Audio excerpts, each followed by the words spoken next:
السلام عليكم ورحمة الله وبركاته. إن الحمد لله نحمده ونستعينه ونستغفره ونعوذ بالله من شرور أنفسنا ومن سيئات أعمالنا. من يهده الله فلا مضل له ومن يضلل فلا هادي له.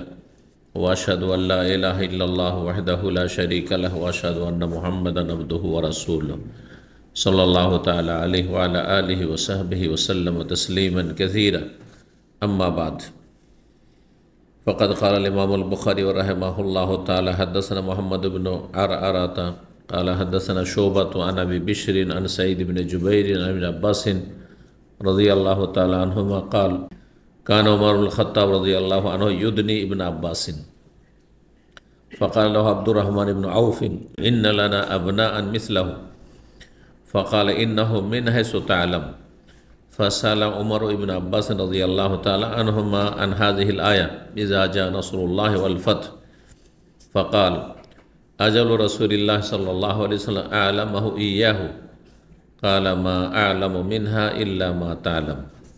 সম্মানিত ভাতৃমণ্ডলী, আল্লাহ রাব্বুল আলামিনের প্রশংসা এবং প্রিয় নবী সাল্লাল্লাহু আলাইহি ওয়াসাল্লামের উপর সালাত ও সালামের পর আজ সোমবার 9 জামাদাল উলা 1446 হিজরি মোতাবেক 11 নভেম্বর 2024 আমাদের ধারাবাহিক আলোচনা সহিহুল বুখারীর মানাকিব অর্থাৎ ফজাইল রাসূলুল্লাহ সাল্লাল্লাহু আলাইহি ওয়াসাল্লাম সাহাবায়ে কেরামদের ফজিলত বিষয়বস্তু বিশেষভাবে চলছে নবী সাল্লাল্লাহু আলাইহি ওয়াসাল্লামের মুজিজা, যেগুলো নবুয়তের নিদর্শন বা দলিল প্রমাণ।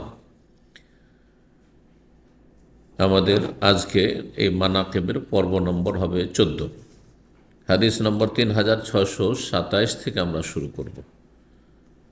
বলছেন ইমাম বুখারী রাহিমাহুল্লাহ তার সনদে সাহাবী আব্দুল্লাহ বিন আব্বাস রাদিয়াল্লাহু তাআলা আনহুমা থেকে বর্ণনা করে বলছেন কানা উমর ইবনে খাত্তাব রাদিয়াল্লাহু আনহু ইউদনি ইবনে আব্বাস। ওমর বিন খাত্তাব রাদিয়াল্লাহু তাআলা আনহু আমিরুল মুমিনিন, তার খেলাফত আমলে আব্দুল্লাহ বিন আব্বাস রাদিয়াল্লাহু তাআলা আনহুমাকে খুব কাছে রাখতেন। অথচ আব্দুল্লাহ বিন আব্বাস একজন যুবক ছেলে, অল্প বয়সী। নবী সাল্লাল্লাহু আলাইহি ওয়াসাল্লাম ইন্তেকালের সময় তিনি অল্প বয়সে 12-13 বছর, তার মানে তারপরে আবু বকর সিদ্দিক রাদিয়াল্লাহু তাআলা আনহুর জামানা হচ্ছে 14 বছর, তাহলে 15-16, তাহলে 16 বছর থেকে 18 বছর এরকম বয়স বা 20 বছরের ভিতরে, 20 বছরের বেশি না। এই সময়গুলিতে আব্দুল্লাহ বিন আব্বাস রাদিয়াল্লাহু তাআলা আনহুমাকে উমর রাদিয়াল্লাহু তাআলা আনহু তিনি পাশে রাখতেন, খুব পাশে বসাইতেন। তো এই বিষয়টি যারা প্রবীণ মানুষ, বয়োজ্যেষ্ঠ সাহাবায়ে কেরাম, তারা ভালো মনে করতেন না। স্বাভাবিক, এটা একটা সামাজিকতা, আমাদের সমাজেও আছে, তাই না? আমাদের সমাজে মুরব্বীরা বসে আছে বিচার সালিসে অথবা মজলিসে বসে আছে, আর ওই সময় একটা যুবক গিয়ে ও সাহসী করবে না চেয়ারে বসার, দূরে দাঁড়িয়ে থাকবে, না হইলে চোখের আড়ে থাকবে, থাকলো সামনে থাকলো, ওইভাবে না।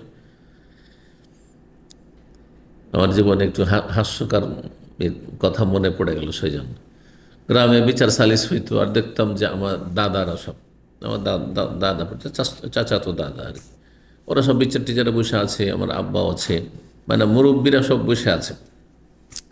তাই মাদ্রাসার ছাত্র, তখন 12-13 বছর বয়স।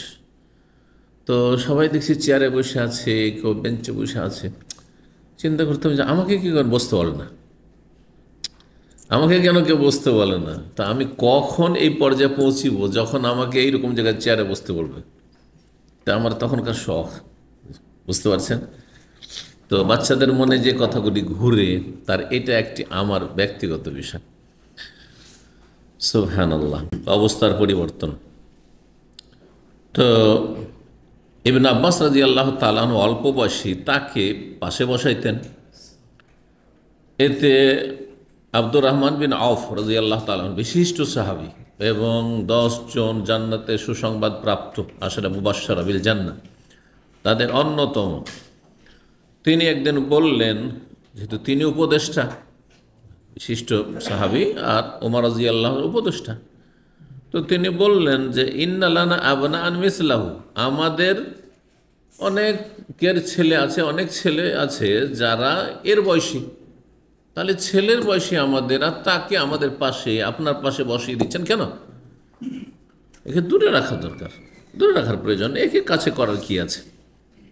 যদি সে যদি বসার অধিকার রাখে, বসতে পারে আপনার পাশে, তো আমাদের ছেলেরাও পারে। হ্যাঁ, শুধু আব্বাসের ছেলে আব্দুল্লাহ কেন বসবে? নবী সাল্লাল্লাহু আলাইহি ওয়াসাল্লাম তো ভাই। কিন্তু ওমর রাদিয়াল্লাহু তাআলা আনহু তাকে বসাতেন অন্য দৃষ্টিভঙ্গি থেকে, যা মানুষকে সম্মানিত করে, উন্নীত করে, ওপরে উঠায়। সেটা হচ্ছে জ্ঞান, এলমের দ্বারা। মানুষ পয়সার দ্বারা সম্মানিত হয় না, সম্মানিত হয় কিসের দ্বারা? এলমের দ্বারা। অল্প বয়সী, এলম আছে, হ্যাঁ, সে আপনাদের সামনে দিনের কথা বলছে, হ্যাঁ, 20 বছর 25 বছরের হয়তো, আর আপনাদের মধ্যে অনেক হয়তো 60 বছর 70 বছর আছে, তিনি আলোচনার জায়গাতে বসার অধিকার রাখেন না, তাহলে এলেম দ্বারা মানুষ সম্মানিত হয়। আল্লাহ রাব্বুল আলামিন তালুতকে যখন রাজা বানাইলেন, তখন তার জাতির লোকেরা প্রশ্ন করেছিল, এটাই অভিযোগ করেছিল, আন্না লাহুল মুলকু আলাইনা, সে কেন রাজা হবে? ও নাহানু আহাক্কু বিল মুলক ওয়ালাম ইউতা সাআতাম মিনাল মাল, ওর কাছে পয়সাও নেই বেশি, যে ধনকুপ না, পয়সাওয়ালা নয়, হ্যাঁ, তাকে কেন, একটা যুবক, হ্যাঁ, বয়স্ক বেশি নয়, আর তাকে কেন আমাদের ওপর শাসক করে দিয়ে দেওয়া হলো, যখন তারা শাসক চেয়েছিল যে আমাদেরকে একজন শাসক দেওয়া হোক, রাজা বাদশাহ দেওয়া হোক। এই আসলানা মালিকা নুকাতিল ফি সাবিলিল্লাহ, আমাদেরকে একজন রাজা দেন, বাদশাহ দেন, যার নেতৃত্বে আমরা লড়াই করব। তাহলে লড়াইয়ের জন্য নেতৃত্বের প্রয়োজন রয়েছে, কোরআন স্পষ্ট করে। এই বিষয়গুলো যদি বুঝতো এই জামায়াত ইখওয়ানি এরা, যারা ইসলামের নামে রাজনীতি করছে, তাহলে বিভ্রান্ত হইতো না আসলে। আর বুঝেও বুঝে না, এরা আসলে ক্ষমতার জন্য পাগল হয়ে আছে, পাগল হয়ে যাচ্ছে, যে কখন যে চলে যাব মনে হয়। কিন্তু অসৎ সহজ নয়। অসৎ লোক সমাজে, হ্যাঁ, সমাজের সব স্তর অসৎ আর অসৎ, পাপি আর পাপি। পাপিরা পাপি খেয়েছে, ভালো মানুষও চাইবে? কখনো চাইবে না। তো আপনি অত সহজ মনে করিয়েন না, যত সহজ মনে করছেন একটু পরিবর্তন হওয়াতেও ও ইসলাম কায়েম হয়ে গেছে, এত সস্তা মনে করছেন। সমাজে অসৎ লোকের বাস, তাহলে এখানে ভালো মানুষ কী করে নেতৃত্ব পাবে? পাবে না কখন। অসৎ লোকেরা অসৎ লোককে নিয়ে আসবে। তো তখন আল্লাহ কি বলেছিলেন যে পয়সা নেই সেজন্য নেতৃত্ব, এটা তো তোমাদের মাপকাঠি, কিন্তু আল্লাহর মাপকাঠি হচ্ছে ওয়াজাদাহু বাসতাতান ফিল ইলমি ওয়াল জিসমে। আল্লাহ ওকে রাজা এই জন্য নিযুক্ত করেছে তোমাদের ওপর যে আল্লাহ তাকে কি করেছেন? হ্যাঁ, এলম দিয়েছেন, এলম তার বৃদ্ধি করেছেন, এবং ওয়াল জিসম, এবং শারীরিক ক্ষমতা দিয়েছেন। নেতৃত্বের জন্য শারীরিক ক্ষমতা লাগে, মানসিক ক্ষমতা লাগে, শারীরিক ক্ষমতা লাগে, হিম্মত লাগে। যখনকার যুগে তরবারির লড়াই ছিল আর ঘোড়ার পিঠে লড়াই ছিল, তখন শরীরে ক্ষমতা লাগতো, বীরত্ব লাগতো এবং শক্তি লাগতো। এখন যেহেতু যান্ত্রিক সভ্যতার যুগে ওগুলো প্রয়োজন নেই, তা কিন্তু ব্রেন শক্তি লাগবে, হ্যাঁ, ব্রেন বুদ্ধি লাগবে, হ্যাঁ, বিচক্ষণতা লাগবে। এটা এই শক্তি কাজ করছে আজকাল পৃথিবীতে। তো আর দিনের জ্ঞান লাগবে। যদি মুসলিমদের, হ্যাঁ, সৎ নেতৃত্ব হইতে হয়, তাহলে তার জন্য দিনের জ্ঞান প্রথম লাগবে। ওয়াজাদাহু বাসতাতান ফিল ইলমি ওয়াল জিসমে, আল্লাহ তাকে প্রাচুর্য দান করেছেন, বা তাকে আল্লাহ, হ্যাঁ, তা প্রশস্ত করেছেন। কিসের ক্ষেত্রে? ইলমের ক্ষেত্রে, জ্ঞানের ক্ষেত্রে, আল্লাহর দিনের জ্ঞান, এবং ওয়াল জিসম, এবং হ্যাঁ, শারীরিক ক্ষমতা। এই দুটো মাপকাঠি নেতৃত্ব পাওয়ার, যোগ্য নেতৃত্বের। জি। তো আব্দুর রহমান আউফ ভাবছেন যে বয়স কম, এই আবার কাছে আসবে কেন? খলিফাতুল মুসলিমিন, আমিরুল মোমিনের পাশে এসে বসবে, আমাদের পাশে এসে বসবে, আমরা তো আমাদের ছেলেদেরকে নিয়ে বসি না।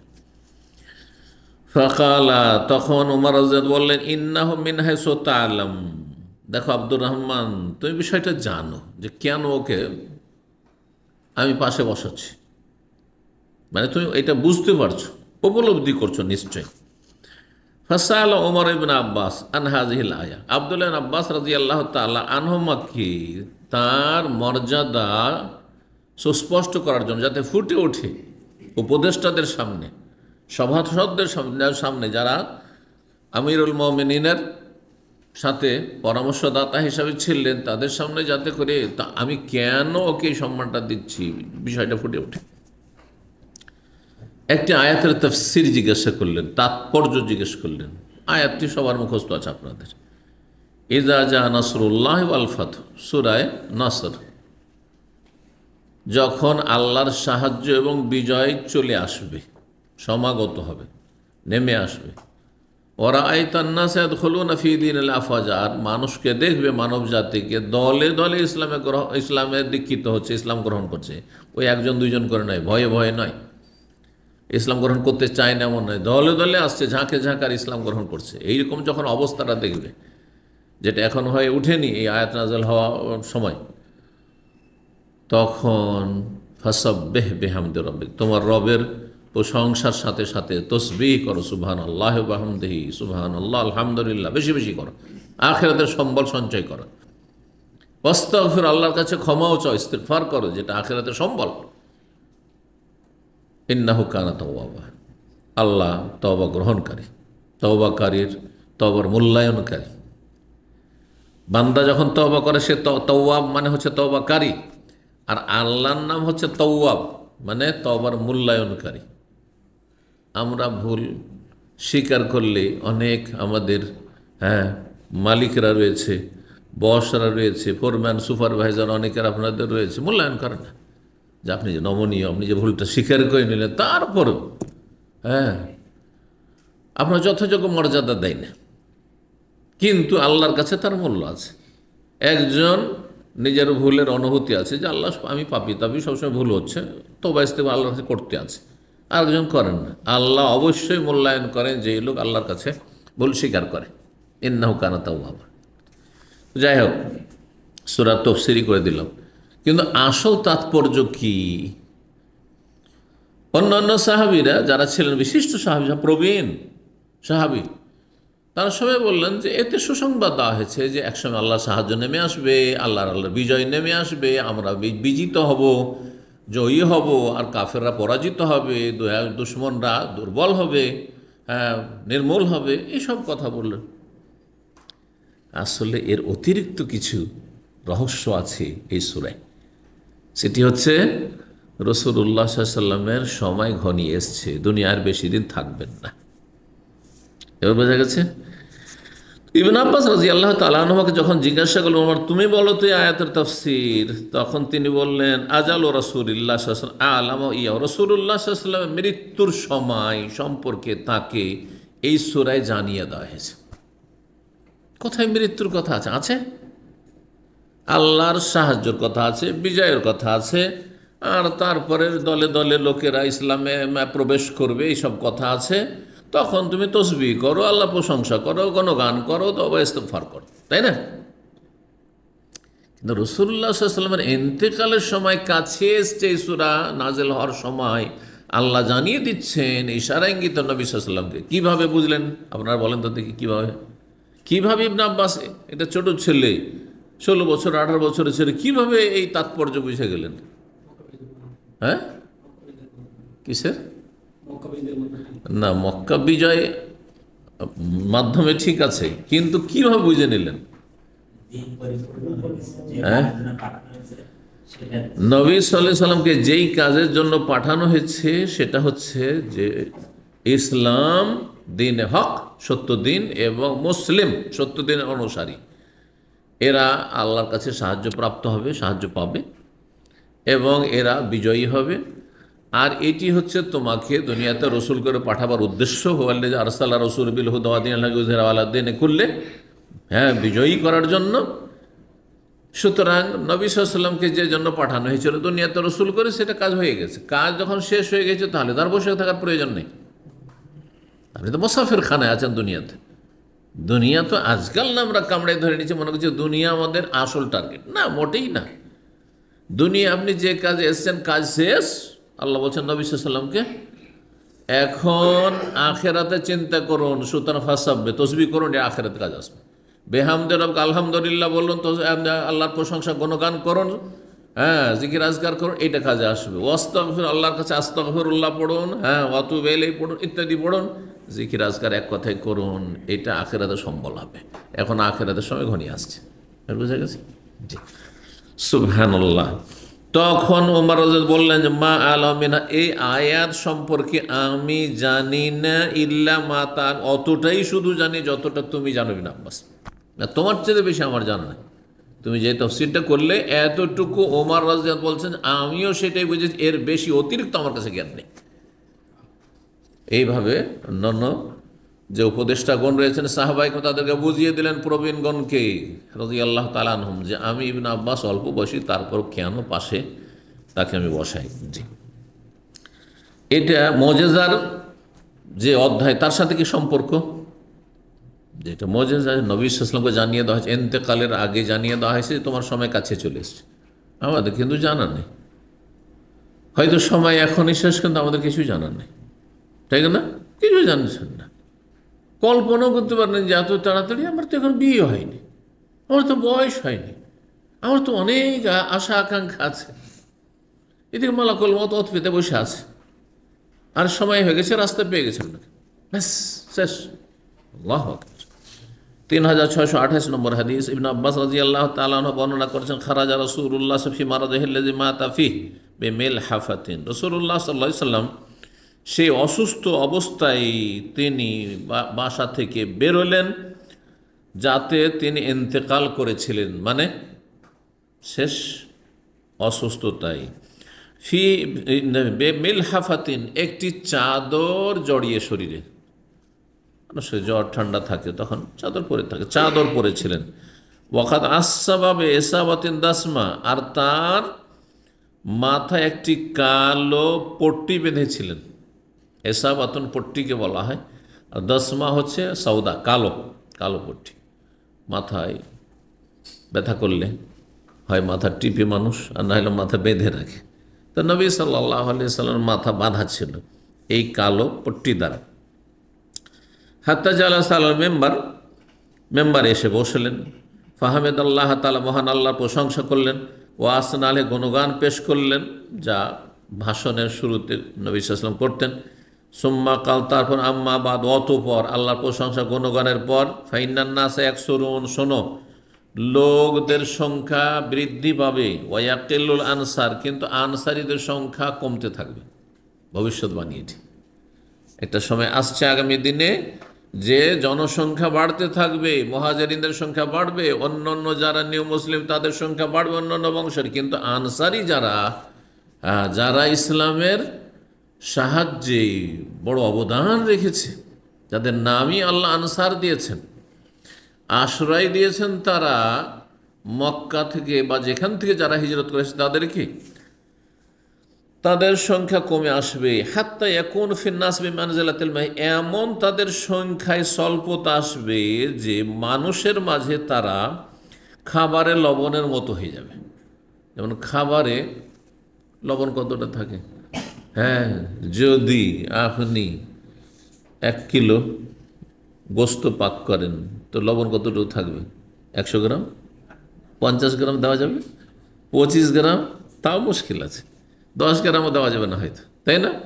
5 গ্রাম দিলে মুশকিল আছে, সামান্য একটু লবণ আর এতগুলি খাবার দেওয়া। ঠিক ওই রকম হয়ে যাবে যে লোক সংখ্যা অনেক বাড়বে অন্যদের, কিন্তু আনসারীদের সংখ্যা কমে আসবে, কারণ তারা বঞ্চিত হবে। যে কোনো জাতি যখন বঞ্চিত হয় তখন দুর্বল হয়ে পড়ে। যে কোনো জাতির উত্থান পতনের ইতিহাসে দেখবেন, এক জাতি অনেক উপরে ছিল, যেন মুসলিমরা, ভারত উপমহাদেশ মুসলিমরা, তারাই নেতৃত্বে ছিল, হ্যাঁ, কয়েকশো বছর ধরে, 700-800 বছর ধরে, এবং তারা সবচাইতে বেশি ধনী, সচ্ছল ছিল, সুখী ছিল। আর অন্যরা যারা সংখ্যাগরিষ্ঠ এখনও হিন্দু অথবা অন্যরা, তারা না নেতৃত্ব ছিল, না তারা শক্তিশালী ছিল, সংখ্যা ছিল কিন্তু শক্তিশালী ছিল না। কিন্তু আজকে দেখেন শিক্ষা দীক্ষায় যে মুসলিমরা নেতৃত্ব দিয়েছে 800 বছরে, তারা শিক্ষা দীক্ষায় সবচাইতে পিছিয়ে আছে ওদের তুলনায়। তারপরে আর্থিক দিক থেকে অভাবের শেষ নেই, দারিদ্র্যের শেষ নেই। সুবহানাল্লাহ। এটি হচ্ছে আল্লাহ সুন্নাতুল্লাহ। আল্লাহ মুসলিমদের ফিরে আসার তৌফিক দান করুন। মানুষের পাপের কারণে এইসব হয়েছে। জি, ইসলাম ধর্মকে শিরকের সাথে বদলে দিল। হ্যাঁ, কবর মাজার পূজা শুরু করলো, পীর পূজা শুরু করলো। জি, এই ভারত উপমহাদেশে মাজার পূজা আর পীর পূজা ছাড়া ইসলামই হইতে পারে না। যার পীর নেই তার পীর শয়তান, এটা হচ্ছে ভারত উপমহাদেশের ইসলাম। তো যাদের ইসলাম হবে, যার পীর নাই তার পীর শয়তান, এই রকমের গুমরাহি কুফরি কথা, তাদের কি করে আল্লাহ সম্মানিত করবেন? কি করে আল্লাহ শক্তিশালী করবেন? কেন কাফেরদের গোলামি করতে হবে না? উপায় আছে? কোনো উপায় নেই। ফামান ওয়ালিয়া মিনকুম শাইআন, সুতরাং শাসকদেরকে সম্বোধন করে নসিহত করেছেন নবী সাল্লাল্লাহু আলাইহি ওয়াসাল্লাম, তোমাদের মধ্যে কেউ যদি নেতৃত্ব পায়, ইয়াদুররু ফিহি কওমান, যে নেতৃত্ব পাওয়ার পরে যে কোনো জাতির ক্ষতি সাধনও করতে পারবে, ওয়ায়ানফাউ ফি আখারিন, আর কারো উপকারও করতে পারবে। কারণ যারা নেতা, তার ইচ্ছা করলে মানুষকে উদ্ধার করে দিতে পারে, আর ইচ্ছা করলে মানুষকে মাটিতে মিশিয়ে দিতে পারে। এইটাই হচ্ছে নেতৃত্ব, ক্ষমতার বল। আর ক্ষমতার অপব্যবহার অধিকাংশই করে থাকে, ক্ষমতার সদ্ব্যবহার কয়জন করে থাকে? ফালিয়াকবাল মিন মুহসিনিহিম, সুতরাং তোমাদেরকে উপদেশ দিচ্ছি, আনসারীদের যারা ভালো মানুষ, তাদের ভালোটা সাদরে গ্রহণ করিও, মূল্যায়ন করি। ওয়াতাজাওয়াজ আন মুসলিম, আর আনসারীদের মধ্যে কেউ যদি মন্দ করে তো তাদেরকে উপেক্ষা করিও, মানে ক্ষমার দৃষ্টিতে দেখি। এটা হচ্ছে ভালো আচরণ, যে মানুষ যদি ভালো করে তো মূল্যায়ন করে না, কেউ যদি খারাপ করে দোষ ত্রুটি থাকবে, কিছু ধানে কিছু চিটা থাকবেই, যতই ভালো ধান হোক না কেন, ভালো ফসল হোক, কিছু তো চিটা থাকবেই। সুতরাং যখন দেখছেন যে তাদের মধ্যে কল্যাণ অনেক বেশি রয়েছে, এই জাতির ইসলামের এর ওপর বড় অবদান রয়েছে ইসলামের ক্ষেত্রে, ইসলামের খেদমতে, সুতরাং তাদের ভুল ত্রুটিগুলো উপেক্ষা করবেই। ফাকানা যালিকা আখির মাজলিস, এটি ছিল নবী সাল্লাল্লাহু আলাইহি ওয়াসাল্লাম সর্বশেষ মজলিস, যে মজলিস উপদেশ দিয়েছিলেন, ভাষণ দিয়েছিলেন। জালাসা ফিহি নবী সাল্লাল্লাহু আলাইহি ওয়াসাল্লাম সাহাবায়ে কেরামদের সাথে মসজিদ নববীতে বসেছিলেন। 3629 নম্বর হাদিস বর্ণনা করছেন আবু বকর রাদিয়াল্লাহু তাআলা আনহু, বলছেন, আখরাজান নবী সাল্লাল্লাহু আলাইহি ওয়াসাল্লাম আল হাসান, একদিন নবী সাল্লাল্লাহু আলাইহি ওয়াসাল্লাম তার সাথে হাসানকে নিয়ে বেরোলেন, হাসানকে বাড়ি থেকে নিয়ে মসজিদ নববীতে বেরোলেন।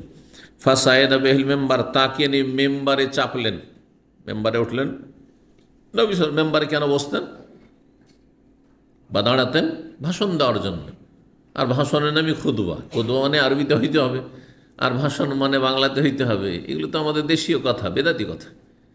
খুতবা মানে ভাষণ, আর ভাষণ মানে খুতবা। জি, তো মেম্বারে চললেন, আর তারপরে বলে, ইবনি হাজা সাইয়্যিদুন, আমার এই সন্তান, আমার এই ছেলে সরদার হবে, নেতা হবে। ওয়ালা আল্লাহ আইয়ুসলিহা বিহি বাইনা ফিয়াতাইন মিনাল মুসলিমিন, আর কোনো বিচিত্র নয়। লা আল্লাহ মানে হতে পারে, হতে পারেটা দুই রকম, একটা হচ্ছে অনিশ্চিত, যেটা সাধারণত হয়, হতে পারে। আর নবী সাল্লাল্লাহু আলাইহি ওয়াসাল্লাম যখন বলছেন ওহী মারফত, তখন সেটা নিশ্চিত। বোঝা গেছে না? এই জন্য আল্লাহর ক্ষেত্রে বা রাসূল সাল্লাল্লাহু আলাইহি ওয়াসাল্লাম দিনের কথা যদি বলে আল্লাহ বলে, তাহলে জানতে হবে সেটা সুনিশ্চিত, যদিও ভাষাটি হচ্ছে সন্দেহ মূলক আর কি। তো লা আল্লাহ, আর খুব সম্ভবত আইয়ুসলিহা বিহি, তার মাধ্যমে আল্লাহ মীমাংসা করে দেবেন, বাইনা ফিয়াতাইন মিনাল মুসলিমিন, মুসলিমদের দুটো বিবাদমান দলের মাঝে। ফিয়াতাইন মানে দুটো দলের মাঝে, মীমাংসা তার মানে দুটো দল বিবাদমান, দুই দল, হ্যাঁ, মতবিরোধে লিপ্ত হয়েছে, দ্বন্দ্বে লিপ্ত হয়েছে, ঝগড়া লেগেছে, হ্যাঁ, আর তারপরে ভুল বুঝছে, একদল আরেক দলকে ভুল বুঝছে, প্রত্যেকেই নিজেকে হক মনে করছে দুই দলের। এই দুই দলের মাঝে এই হাসান রাদিয়াল্লাহু তাআলা আমার সন্তান, তার মাধ্যমে আল্লাহ কী করে দেবেন? মীমাংসার ব্যবস্থা করে দেবেন, সমস্যার নিষ্পত্তির ব্যবস্থা করে দেবেন। সুবহানাল্লাহ, ভবিষ্যৎবাণী কত আগে করেছেন নবী সাল্লাল্লাহু আলাইহি সাল্লাম। আর সেটা হচ্ছে আমুল জামা। আমুল জামা কোন বছরকে বলা হয়? নবী করিম সাল্লাল্লাহু আলাইহি সাল্লামের পরে খেলাফতে রাশেদা কত বছর থেকেছে? 30 বছর। তাহলে 40 হিজরি, 41 নবী সাল্লামের ইন্তেকাল হয়েছে রবিউল আউয়াল মাসে, ঠিক না?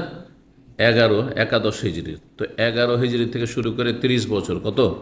41 হিজরিতে। 41 হিজরিতে ঘটনা এই যে আলী রাদিয়াল্লাহু তাআলা যখন শহীদ হয়ে গেলেন খারিজি জঙ্গির হাতে, ইবনে মুলজাম খারিজি আলাইহি মিনাল্লাহি মা ইস্তাহিব, তারপর মুআবিয়া রাদিয়াল্লাহু তাআলা দেখলেন যে আমি বয়োজ্যেষ্ঠ, আমি সিনিয়র আর দীর্ঘদিনের সে নেতা। আর তারপরে আলী রাদিয়াল্লাহু তাআলার সাথে যে দ্বন্দ্ব ছিল, মতবিরোধ, উসমান রাদিয়াল্লাহু তাআলার রক্তের কেসাসের বিষয়টি নিয়ে, তাতে মানুষের মাঝে যখন দ্বন্দ্ব দীর্ঘদিন ধরে চলতে থাকে তখন একটা দূরত্ব তৈরি হয়ে যায়, স্বাভাবিক। দ্বন্দ্ব প্রথমখানেই যদি দ্বন্দ্ব মিটিয়ে নিয়ে মিলে যাওয়ার চেষ্টা না করেন তো আজীবন মিলতে পারবেন না। এটা মানুষের স্বভাব। দু ভাইয়ে দ্বন্দ্ব হয়েছে সাথে সাথে, বা ভাই বোনে দ্বন্দ্ব হয়েছে সাথে সাথে আপনি মীমাংসা করে নিন, আর বা এমনি ছাড় দিয়ে দিলেন, মেনে নিলেন, আর তারপরে আপনি মানিয়ে দিলেন। যদি দুই দিক থেকে মেলে যান তাহলে তো ভালো কথা, কিন্তু দ্বন্দ্ব যদি 2-4 বছর ধরে কন্টিনিউ থাকে তাহলে আর মিলানো সম্ভব হয় না। আজকে বাংলাদেশে কোরআন সুন্নাহর অনুসারীরা, আহলে হাদিসদের অবস্থাটা ঠিক ওই রকম। যদি প্রথমখানে সেটা মেলানো যেত সেটা অনেক সহজ ছিল, কিন্তু এখন দীর্ঘদিন পরে দীর্ঘদিনের ভিন্ন ভিন্ন নেতৃত্ব, আর তারপরে মেলাবার জন্য আপনি চেষ্টা করবেন। চেষ্টা করতে কোনো দোষ নাই, কিন্তু চেষ্টাতে ব্যর্থতারই সম্ভাবনা বেশি। জি, আল্লাহ তৌফিক দান করুন। তো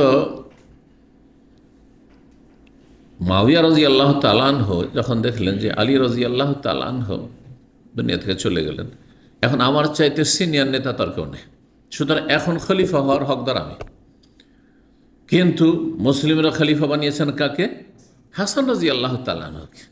হাসান রাদিয়াল্লাহু তাআলা, হাসান বয়সে মুআবিয়ার চাইতে ছোট এবং নেতৃত্বে প্রথম এসেছেন, খলিফার ছেলে। তো অবশ্যই তিনি খলিফার রাশেদ, এতে কোনো সন্দেহ নেই। কিন্তু এই ফাটল আর সেরে গেল না। মুআবিয়া রাদিয়াল্লাহু তাআলা আনহু তখন জানা খলিফা আমি, হাসান হবে না, আমিও। আর তার পিছনে অনেক সংখ্যক লোকেরা, বিশেষ করে শাম দেশ পুরোটাই, কারণ শাম দেশে দীর্ঘদিন নেতৃত্বের কারণে মুআবিয়ার একটা প্রভাব হয়ে গেছে সেখানে। তো সেই সময় হাসান রাদিয়াল্লাহু 6 মাস থাকলেন খেলাফতে আব্বার পরে, আর চিন্তা করলেন যে আমি যদি খেলাফতে, আমাকে ঠিক আছে খলিফা রাখতে চায় দেশবাসী সবাই, আমি যদি থেকে যাই তাহলে এই মুসলিম জাতিতে ফাটল থেকেই যাবে, আর এই দ্বন্দ্ব আরও বাড়তে থাকবে, আর কত যে কলহ আর হবে, আর রক্তপাত হইতে পারে। যার ফলে তিনি বললেন যে আমি আর খলিফা থাকবো না। সবাই বলে না, থাকতে হবে না, আমি খেলাফত নিব না, আমি আর এইতে যাবই না, এই ক্ষমতার ফিল্ডে আমি যাবই না, ছেড়ে দিলেন। মুআবিয়া রাদিয়াল্লাহু তাআলা আনহুকে নিজে প্রস্তাব করলেন যে আপনি খেলাফত নিয়ে নেন, আপনাকে অনেকে চাইছে, আমাকে অনেকে চাইছে, কিন্তু আমি আমার খেলাফত চাই না, আপনাকে সারেন্ডার করে দিয়ে দিলাম। সুবহানাল্লাহ, এইরকম ইখলাসের লোক পাবেন কোথায়? ছোট্ট একটা যদি সংগঠন করেন, কয়জন ভলেন্টিয়ার তৈরি করেন, তাতেই ভলেন্টিয়ার প্রধান হওয়ার জন্য উৎসুক হয়ে বসে আছে যে আমি 1 নম্বর হইতে পারছি কিনা, না 2 নম্বরে হইতে পারছি কিনা, আমার কতটা মূল্যায়ন হচ্ছে। কোথায় ইখলাস, কোথায় ইখলাস? হাসান রাদিয়াল্লাহু তাআলা আনহুর এই ইখলাস, এই কুরবানি, যে আমার কোনো স্বার্থ নেই, ছেড়ে দিলাম খেলাফত। অথচ ইচ্ছা করলে তার পক্ষে যারা ছিল তাদের সংখ্যা তুলনামূলক বেশি ছিল, মুআবিয়া রাদিয়াল্লাহু পক্ষের লোকের চাইতে বেশি ছিল, কিন্তু তার ফিতনা ফাসাদ হইতে পারে। 2 দলে মুসলিম উম্মাহ ভাগ হয়ে গেছে, মুসলিম জাতি ভাগ হয়েছে, মুসলিম বিশ্ব ভাগ হয়ে গেছে। তখনকার খেলাফত একটি খেলাফত, তখন এই নয় যে ছোটো ছোটো ছোটো ছোটো দেশ যা ব্রিটিশ করে দিয়ে চলে গেছে, এভাবে ডিভাইড অ্যান্ড রুল, ক্ষুদ্র ক্ষুদ্র দেশে ভাগ করে দিয়ে চলে গেছে। একটি খেলাফত, একটি দেশ। জি, তো সুবহানাল্লাহ, নবী সাল্লাল্লাহু আলাইহি ওয়াসাল্লাম ভবিষ্যদ্বাণী করেছেন তার জীবদ্দশায়, শেষ জীবনও যদি করে থাকেন, ঠিক না? শেষ জীবনও যদি করে থাকেন, তারপর কতদিন পরে তার বাস্তবায়ন হচ্ছে? 41 হিজরিতে গিয়ে আমল জামা, ঐক্য আসছে। এতদিন দীর্ঘদিন আলী রাদিয়াল্লাহু জামানায় একমত হতে পারল না, দুই ভাগ হয়ে থেকে গেল মুসলিম জাতি, তারপরে ঐক্য আসলো।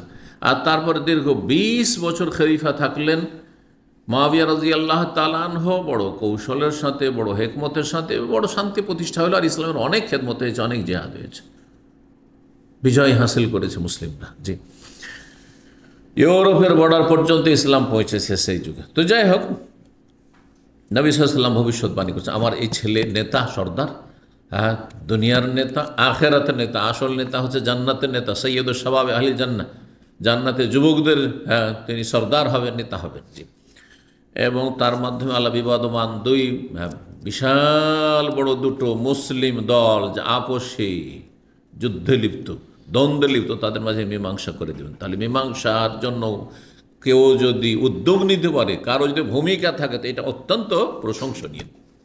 জি, নবী সাল্লাল্লাহু আলাইহি ওয়াসাল্লাম মুআজ্জাজ ভবিষ্যৎবাণী। 3630 নম্বর হাদিস। হাদিস বর্ণনা করছেন আনাস বিন মালিক রাদিয়াল্লাহু তাআলা বলছেন, আন্নান নাসান্না আজাফ, নবী সাল্লাল্লাহু আলাইহি ওয়াসাল্লাম মুতার যুদ্ধের বছর। মুতার যুদ্ধ কখন হয়েছিল, কোন সালে, কে বলতে পারে? সিরাতুন নবী যে শুনেছে আমার আলোচনায় 110টি, তার মধ্যে মুতার যুদ্ধ বলে একটা পর্ব আছে।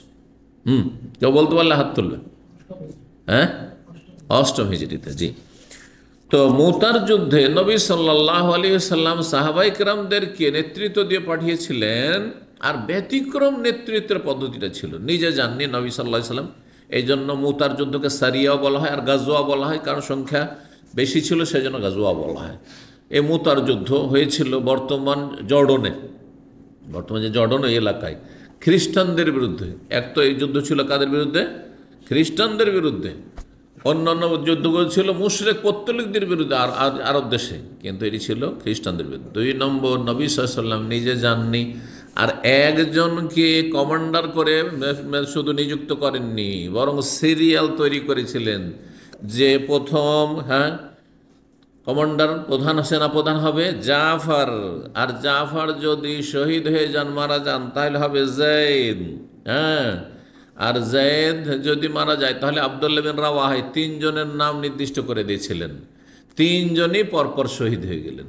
এটা একটা রহস্য যে নবী সাল্লাল্লাহু আলাইহি ওয়াসাল্লাম একের পর এক নেতৃত্বের নাম নির্দিষ্ট করে দিয়ে, তার মানে এরা আর ফিরে আসবে না। যদি জাফর মারা যায় তাহলে যায়েদ বিন হারেসা, যায়েদ বিন হারেসা যদি মারা যায়, ওই যে পালক পুত্র নবী সাল্লাল্লাহু আলাইহি ওয়াসাল্লামের, তাহলে কি হবে? হ্যাঁ, আব্দুল্লাহ বিন রাওয়াহা, যিনি ইসলামের কবি ছিলেন, হ্যাঁ, প্রখ্যাত, তিনিও শহীদ হয়ে গেলেন। 3 জনের নাম বলেছেন নবী সাল্লাল্লাহু আলাইহি ওয়াসাল্লাম, আর কারো নাম বলেননি। তখন খালিদ বিন ওয়ালিদ রাদিয়াল্লাহু তাআলা আনহু পতাকা নিজের হাতে নিয়ে আল্লাহ রাব্বুল আলামিন তার হাতে বিজয় দান করেছিলেন।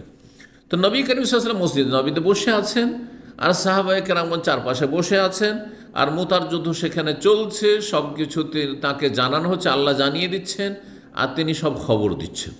যেমন টিভির পর্দাতে দেখে সব জানছেন যে এই ঘটছে, এই ঘটছে, এখন এই হচ্ছে, সুবহানাল্লাহ। ঠিক ওই রকম নবী সাল্লাল্লাহু আলাইহি ওয়াসাল্লাম বললেন সেদিন না জাফর, জাফরের মৃত্যুর খবর দিলেন। মৃত্যুর সংবাদকে নাই বলা হয় আরবিতে, বা না আয়ান আ। ও যায়েদ বিন হারেসাও মারা গেলেন, মানে শহীদ হলেন। কাবলা ইয়াজিয়া খবর, তাদের খবর আসার আগে একজন যে সেখান থেকে সংবাদ বহন করে মদিনা আসবে, খবর দেবে, যারা মদিনা থেকে ফিরে আসছে ওরা একজনকে আগে পাঠিয়েছে, তাড়াতাড়ি গিয়ে খবর দেয় যে নবী সাল্লাল্লাহু আলাইহি ওয়াসাল্লামের সাহাবী, এই যারা ছিলেন, হ্যাঁ, সেনাপ্রধান, তারা শহীদ হয়েছেন। খবর আসার আগে নবী সাল্লাল্লাহু আলাইহি ওয়াসাল্লাম সাথে সাথে খবর দিয়ে দিয়েছে, সাথে সাথে। যেই সময় খবর দিচ্ছেন, হাদিসটা সংক্ষেপ করে, তারপর আব্দুল্লাহ বিন রাওয়াহা তিনিও শহীদ হয়ে গেলেন। তারপর নবী সাল্লাল্লাহু আলাইহি ওয়াসাল্লাম বলেন যে এখন খালিদ বিন ওয়ালিদ পতাকা হাতে নিলেন, আর তার হাতে আল্লাহ এখন বিজয় দান করলেন। কাফির খ্রিস্টানরা পিছনে সরতে বাধ্য হয়েছে, আল্লাহ বিজয় দিয়েছেন। ওই সময় নবী সাল্লাল্লাহু আলাইহি ওয়াসাল্লাম তাদের মৃত্যুর সংবাদ শোনাচ্ছেন। ওয়া আইনাহু তাজরিফান, সেই সময় নবী সাল্লাল্লাহু আলাইহি ওয়াসাল্লাম 2 চক্ষু দিয়ে অশ্রু ঝরছিল, অশ্রু প্রবাহিত ছিল। 3631 নম্বর হাদিস। হাদিস বর্ণনা করছে জাবের রাদিয়াল্লাহু তাআলা আনহু, নবী সাল্লাল্লাহু আলাইহি ওয়াসাল্লাম বলেন, একবার বললেন, হাল্লাকুম মিন আনমা, তোমাদের কি গালিচা কার্পেট আছে? গালিচা কার্পেট, আজকালকার যে কার্পেট, সেই যুগে 1400 বছর আগে কার্পেট মানে কি, মানে ভিআইপি ব্যবসা। তো তোমাদের কি হাল্লাকুম মিন আনমা, তোমাদের কি গালিচা কার্পেট রয়েছে? কুলতু, তখন জাবের বলছে, আমি বললাম, ও আন্না ইয়াকুনুল আনমাত, আমাদের আবার গালিচা কার্পেট কোথা থেকে হবে?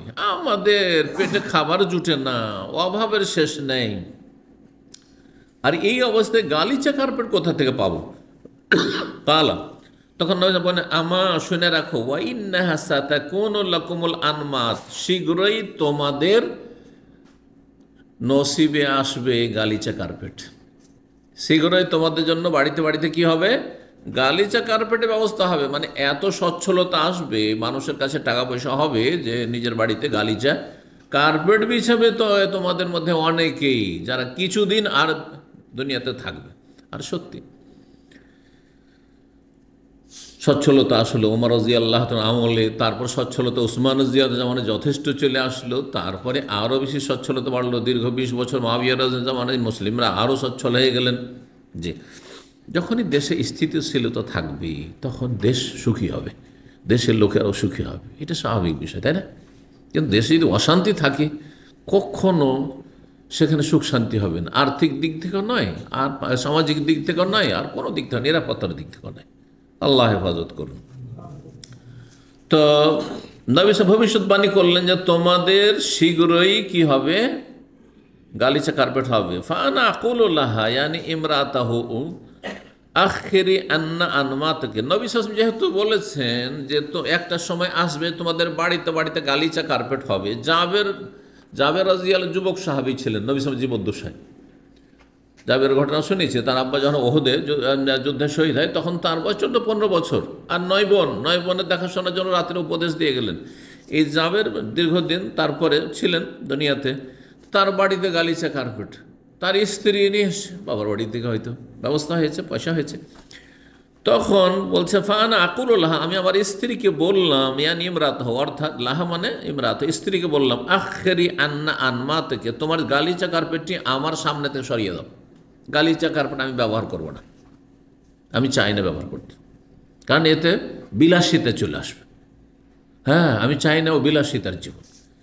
সরব ফাতাকুল, তখন তার স্ত্রী তিনি বলছেন, আলাম ইয়াকুলিন নবী সাল্লাল্লাহু আলাইহি ওয়াসাল্লাম, নবী সাল্লাল্লাহু আলাইহি ওয়াসাল্লাম কি বলেননি, ইন্নাহা সাতাকুনু লাকুমুল আনমা, তোমাদের ঘরে ঘরে গালিচা কার্পেট হবে? এটা তো বলেছেন নবী সাল্লাল্লাহু আলাইহি ওয়াসাল্লাম, নাজায়েজ তো বলেননি, ভবিষ্যৎবাণী করেছেন তোমরা একসময় সচ্ছল হবে, তোমাদের বাড়িতে গালিচা কার্পেট হবে। আফা আদাওহা, তো নবী সাল্লাল্লাহু আলাইহি ওয়াসাল্লাম ভবিষ্যৎবাণী করে সেই জন্য গালিচা কার্পেট ছেড়ে দেবো, বাড়ি থেকে বের করে ফেলে দেবো, অথবা কাউকে দিয়ে দেবো, আমরা ব্যবহার করতে পারবো না? নাজায়েজের তো এটা দলিল না। এই জন্য আমি যখন কিয়ামতের লক্ষণগুলি বলি তখন প্রায় আমি বলি, এর আগে বলেছি আলোচনাতে, যে কিয়ামতে যেগুলো লক্ষণ সেগুলি সবগুলি নাজায়েজও না, আবার সবগুলি জায়েজও না। কিছু জায়েজ আর কিছু ভালো জিনিসও আছে। হ্যাঁ, কিয়ামতের লক্ষণে ভালো জিনিস, মুসলিমরা সচ্ছল হবে ইত্যাদি ইত্যাদি। কিন্তু ফিতনা লিপ্ত হবে, দিন হারিয়ে ফেলবে, ইসলামের নামটাই শুধু থেকে যাবে, কোরআনের জ্ঞান থাকবে ইত্যাদি। এগুলো ভালো না খারাপ? খারাপ। 3632 নম্বর হাদিস বর্ণনা করেছেন আব্দুল্লাহ মাসউদ রাদিয়াল্লাহু তাআলা আনহু, বলছেন, ইনতালাক সাদ ইবনে মুআয, বড় সুন্দর একটি ঘটনা শুনেন। সাদ বিন মুআয রাদিয়াল্লাহু তাআলা আনহু ছিলেন মদিনার আনসারীদের সরদার। তিনি কোথায় গেলেন? মুতামিরান, ওমরা করতে গেলেন। আর তারপরে বলছে ফানাজালা আলা উমাইয়া ইবনে খালাফ ইবনে আবি সাফওয়ান, তারপরে গিয়ে উমাইয়া বিন খালাফ, আবু সাফওয়ানের বাবা উমাইয়া বিন খালাফ, যে মক্কার নেতা, বড় একজন নেতা ছিল কাফের, তার বাড়িতে তিনি অবতরণ করেন। কারণ তার সাথে বন্ধুত্ব ছিল, যদিও সে কাফের, কিন্তু তার সাথে বন্ধুত্বের খাতিরে কার বাড়িতে গিয়ে থাকে? মক্কা তো সবাই কাফের, তো কাফেরদের বাড়িতে যার যার সাথে আত্মীয়তা আছে অথবা একটা খাতির আছে, তার বাড়িতে গিয়ে অবস্থান করত।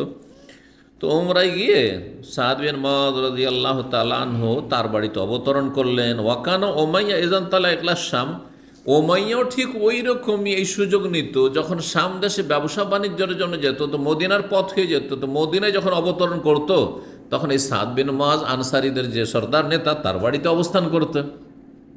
আর এটা তো মানুষের পরম্পরা, অভ্যাস চলে আসছে, যে একদিন খেলে আর একদিন খাওয়াইতে হবে।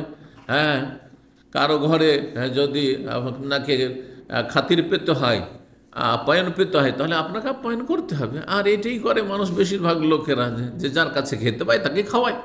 হ্যাঁ, তো তাই করতো। বলছে যখন শাম দেশে যেত, ফামার রাবিল মাদিনা, মদিনাহে যখন অতিক্রম করতো, নাজাল আলা সাদ, তখন সাদ বিন মুআযের বাড়িতে সে অবতরণ করতো, উমাইয়া বিন খালাফ। ফাকালা উমাইয়া সাদ, উমাইয়া তখন সাদ বিন মুআযকে বলছে, আলা শোনো, ইনতাজির, তুমি এই সকাল সকাল এখন করিও না, উমরা করিও না, কারণ এখন আমাদের কাফের নেতারা বসে আছে, বিশেষ করে আবু জাহেল বসে আছে, ঝামেলা দিয়ে দিবে তুমি। তার মানে সাদ বিন মুআজ কি হয়ে গেছেন? ইসলাম গ্রহণ করে। এখন মক্কা বিজয় হয়নি, মক্কা বিজয় তো সমস্যা ছিল না, তার বরং বদরও হয়নি, কেন বদরে আবু জাহেল ধ্বংস হয়ে গেছে, হ্যাঁ, নিহত হয়েছে। তো তাহলে তার আগেই ছিল এটা। বলছেন ওমাইয়া বলল সাদকে, আলা শোনো, এন্তাজের, তুমি একটু অপেক্ষা করো, হাত্তা ইজান তাসাফান নাহার, যখন দুপুর হয়ে যাবে, দিনের মাঝামাঝি হয়ে যাবে। ইনতাসাফা মানে নুসফ থেকে, নিসফ যেটা নুসফ বলছেন আপনারা, যখন দিনের দুপুর হয়ে যাবে, ওয়াগাফালান নাস, আর তখন মানুষরা তখন একটু উদাসীন হয়ে যাবে, মানে অত এদিক ওদিক কে আসছে না আসছে, এত রোদরে বাইরে বেরোবে না, সবাই ঘরের ভিতরে গরমে ঢুকে পড়বে আরাম বিশ্রামের জন্য। ইন তালাক্তা, তখন তুমি যাবে আমার বাড়ি থেকে, ফাতুফতা, তারপরে বাইতুল্লাহর তওয়াফ করবে, যাতে কাফেরদের নজরে না আসো। ফাবাইনা সাদুন ইয়াতুফু, সাদ বিন মুআয রাদিয়াল্লাহু তাআলা আনহু তওয়াফ করতে লাগলেন। এজা আবু জাহাল, হঠাৎ করে আবু জাহাল দেখে ফেলেছে, আবু জাহাল দেখে ফেলেছে। ফাকালা, তখন সে বলছে, মান হাযাল ইয়াতুফু বিল কাবাত, এই লোকটি কে, কাবায় তওয়াফ করছে, কারণ বাইরের লোক, আর এ হচ্ছে আবু জাহাল হচ্ছে মক্কার নেতা। ফাকালা সাদ, তখন সাদ তো আর তার ইমানি জজবা, ইমানি শক্তি, সে নীরব থাকে।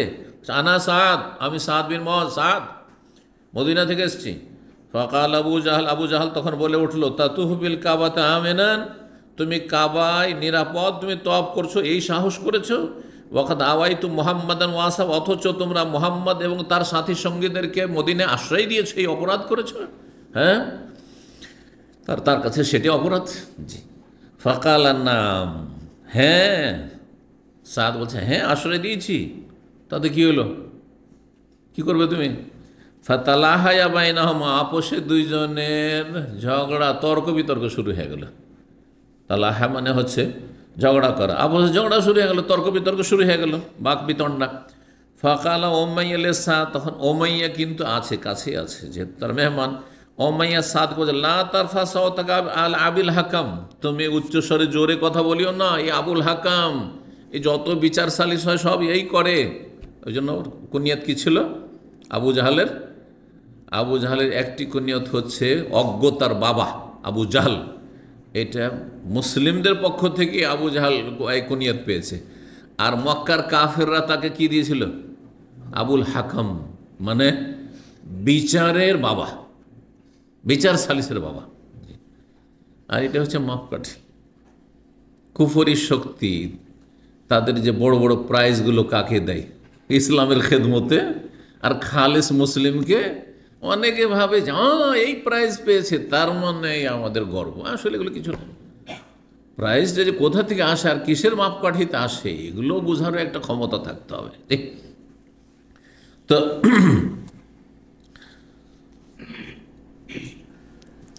একই মানুষ বা একটি দল এক শ্রেণীর লোকের কাছে, তারা ন্যায্য অধিকার হাসিলের জন্য লড়াই করছে, আর আরেক দল তাদেরকে জঙ্গি বলছে। যেমন ফিলিস্তিনের মুসলিমরা তাদের দেশ, তাদের জমি দখল করে আছে ইহুদি মালাউনরা, সেটা উদ্ধার করার জন্য বা সেখানে ন্যায্য অধিকার পাওয়ার জন্য, নিজের জমি পুনরুদ্ধার করার জন্য তারা লড়াই করছে। আর তাদেরকে ইহুদিরা কি বলছে? এরা হচ্ছে সন্ত্রাসী, এরা হচ্ছে সন্ত্রাসী। মজলুমকে তারা জালেম বলছে। এটা হচ্ছে দুনিয়ার মানুষের অবিচার, যেটাকে বিচার মনে করে থাকে। তো তুমি উচ্চস্বরে কথা বলিও না আবুল হাকামের সাথে, কেন? ফাইন্নাহু সাইয়্যিদু আহলিল ওয়াদি, কারণ এই মক্কা উপত্যকার সে হচ্ছে নেতা, শীর্ষস্থানীয় নেতা, এ হচ্ছে প্রধান। সুম্মা কালা সাদ, তারপরে সাদ রেগে বললেন, ওয়াল্লাহি, আল্লাহর কসম করে বলছে, শুনো, লাইন মানাতানি আন আতুফু বিল বাইত, আজকে যদি বাইতুল্লাহর তওয়াফ করতে তুমি বাধা দাও, লা আক্তান্না মাতাজারাক বিশ-শাম, তাহলে তোমাদের যে ব্যবসা বাণিজ্য শাম দেশের দিকে যাচ্ছে মদিনা হয়ে, সেই রাস্তা তোমাদের বন্ধ করে দেবো, সেই পথই বন্ধ করে দেবো। কোথায় যাবে? আর কাফের পেটে লাথি না পড়লে সোজা হবে না। কথা বুঝতে পেরেছেন? আল্লাহর দুশমনদের পেটে লাথি পড়তে হবে, অন্য কিছুতে ঠান্ডা হবে না। আর অন্য কিছু দিয়ে ঠান্ডা করার মতো ক্ষমতাও নেই মুসলিমদের। যেটুকু ক্ষমতা আছে ওইটুকুই ব্যবহার করতে চাই না আমরা। হ্যাঁ, মুসলিমদের প্রোডাক্ট বাদ দিয়ে কাফের প্রোডাক্ট আমরা খরিদ করি। এই হচ্ছে সিংহভাগ মুসলিমদের অবস্থা। জি। কালা ফাজাল ওমাইয়া, তো তখন ওমাইয়া বলল, করে ওমাইয়া সাদকে বললো, লা তারফা সাওত, আরে জোরে কথা বলিও না, তুমি কি করছো, তুমি ঝামেলা বাঁধিয়ে দেবে তুমি। ওয়াজাল ইউমসেকু, তাকে সে থামাচ্ছে। কাকে? সাদ বিন মুআজকে তার বন্ধু ওমাইয়া থামাচ্ছে। ফাগাজে বা সাদ, সাদ তখন রেগে গেছে, ওমাইয়ার উপর রেগে গেছে। কি তোমার বাড়িতে মেহমান হয়েছে সেজন্য তোমার কথা শুনতে হবে নাকি? হ্যাঁ। ফাকালা, তখন বলছে, দানা আনকা, ছাড়ো আমাকে, বাদ দাও তুমি। ফাইন সামে তো মোহাম্মদ, শুনে রাখো ভালো করে, শুনিয়েই দিই তোমাদেরকে, আমি মোহাম্মদ সাল্লাল্লাহু আলাইহি ওয়াসাল্লাম বলতে শুনেছি, ইয়াজ তিনি বিশ্বাস করেন, আন্নাহু কাতিলুক, হে ওমাইয়া তোমাকে হত্যা করবেন মোহাম্মদ সাল্লাল্লাহু আলাইহি ওয়াসাল্লাম। এটাও শুনে নাও, তুমি আবু জাহালের সাথে আমি কথা বলছি, তার প্রতি উত্তর করছি, তাতে তুমি বাধা দিচ্ছ। তুমি তোমার নিজের অবস্থাটা দেখো যে তোমাকে হত্যা করবেন রাসূলুল্লাহ সাল্লাল্লাহু আলাইহি ওয়াসাল্লাম। এই কথা অলরেডি আমি শুনেছি নবী সাল্লাল্লাহু আলাইহি ওয়াসাল্লামের কাছে, মদিনায় শুনেছি। কত আগে বলে দিয়েছেন, আগেই নবী সাল্লাল্লাহু আলাইহি ওয়াসাল্লাম জানিয়ে দিয়েছেন। জি, যে কে কে হত্যা হবে বদরে, এইসব নেতাগুলোর নাম ধরে ধরে বলে দিয়েছেন নবী করিম সাল্লাল্লাহু আলাইহি ওয়াসাল্লাম। তার মধ্যে একজন এই উমাইয়া ইবনে খালাফ। তো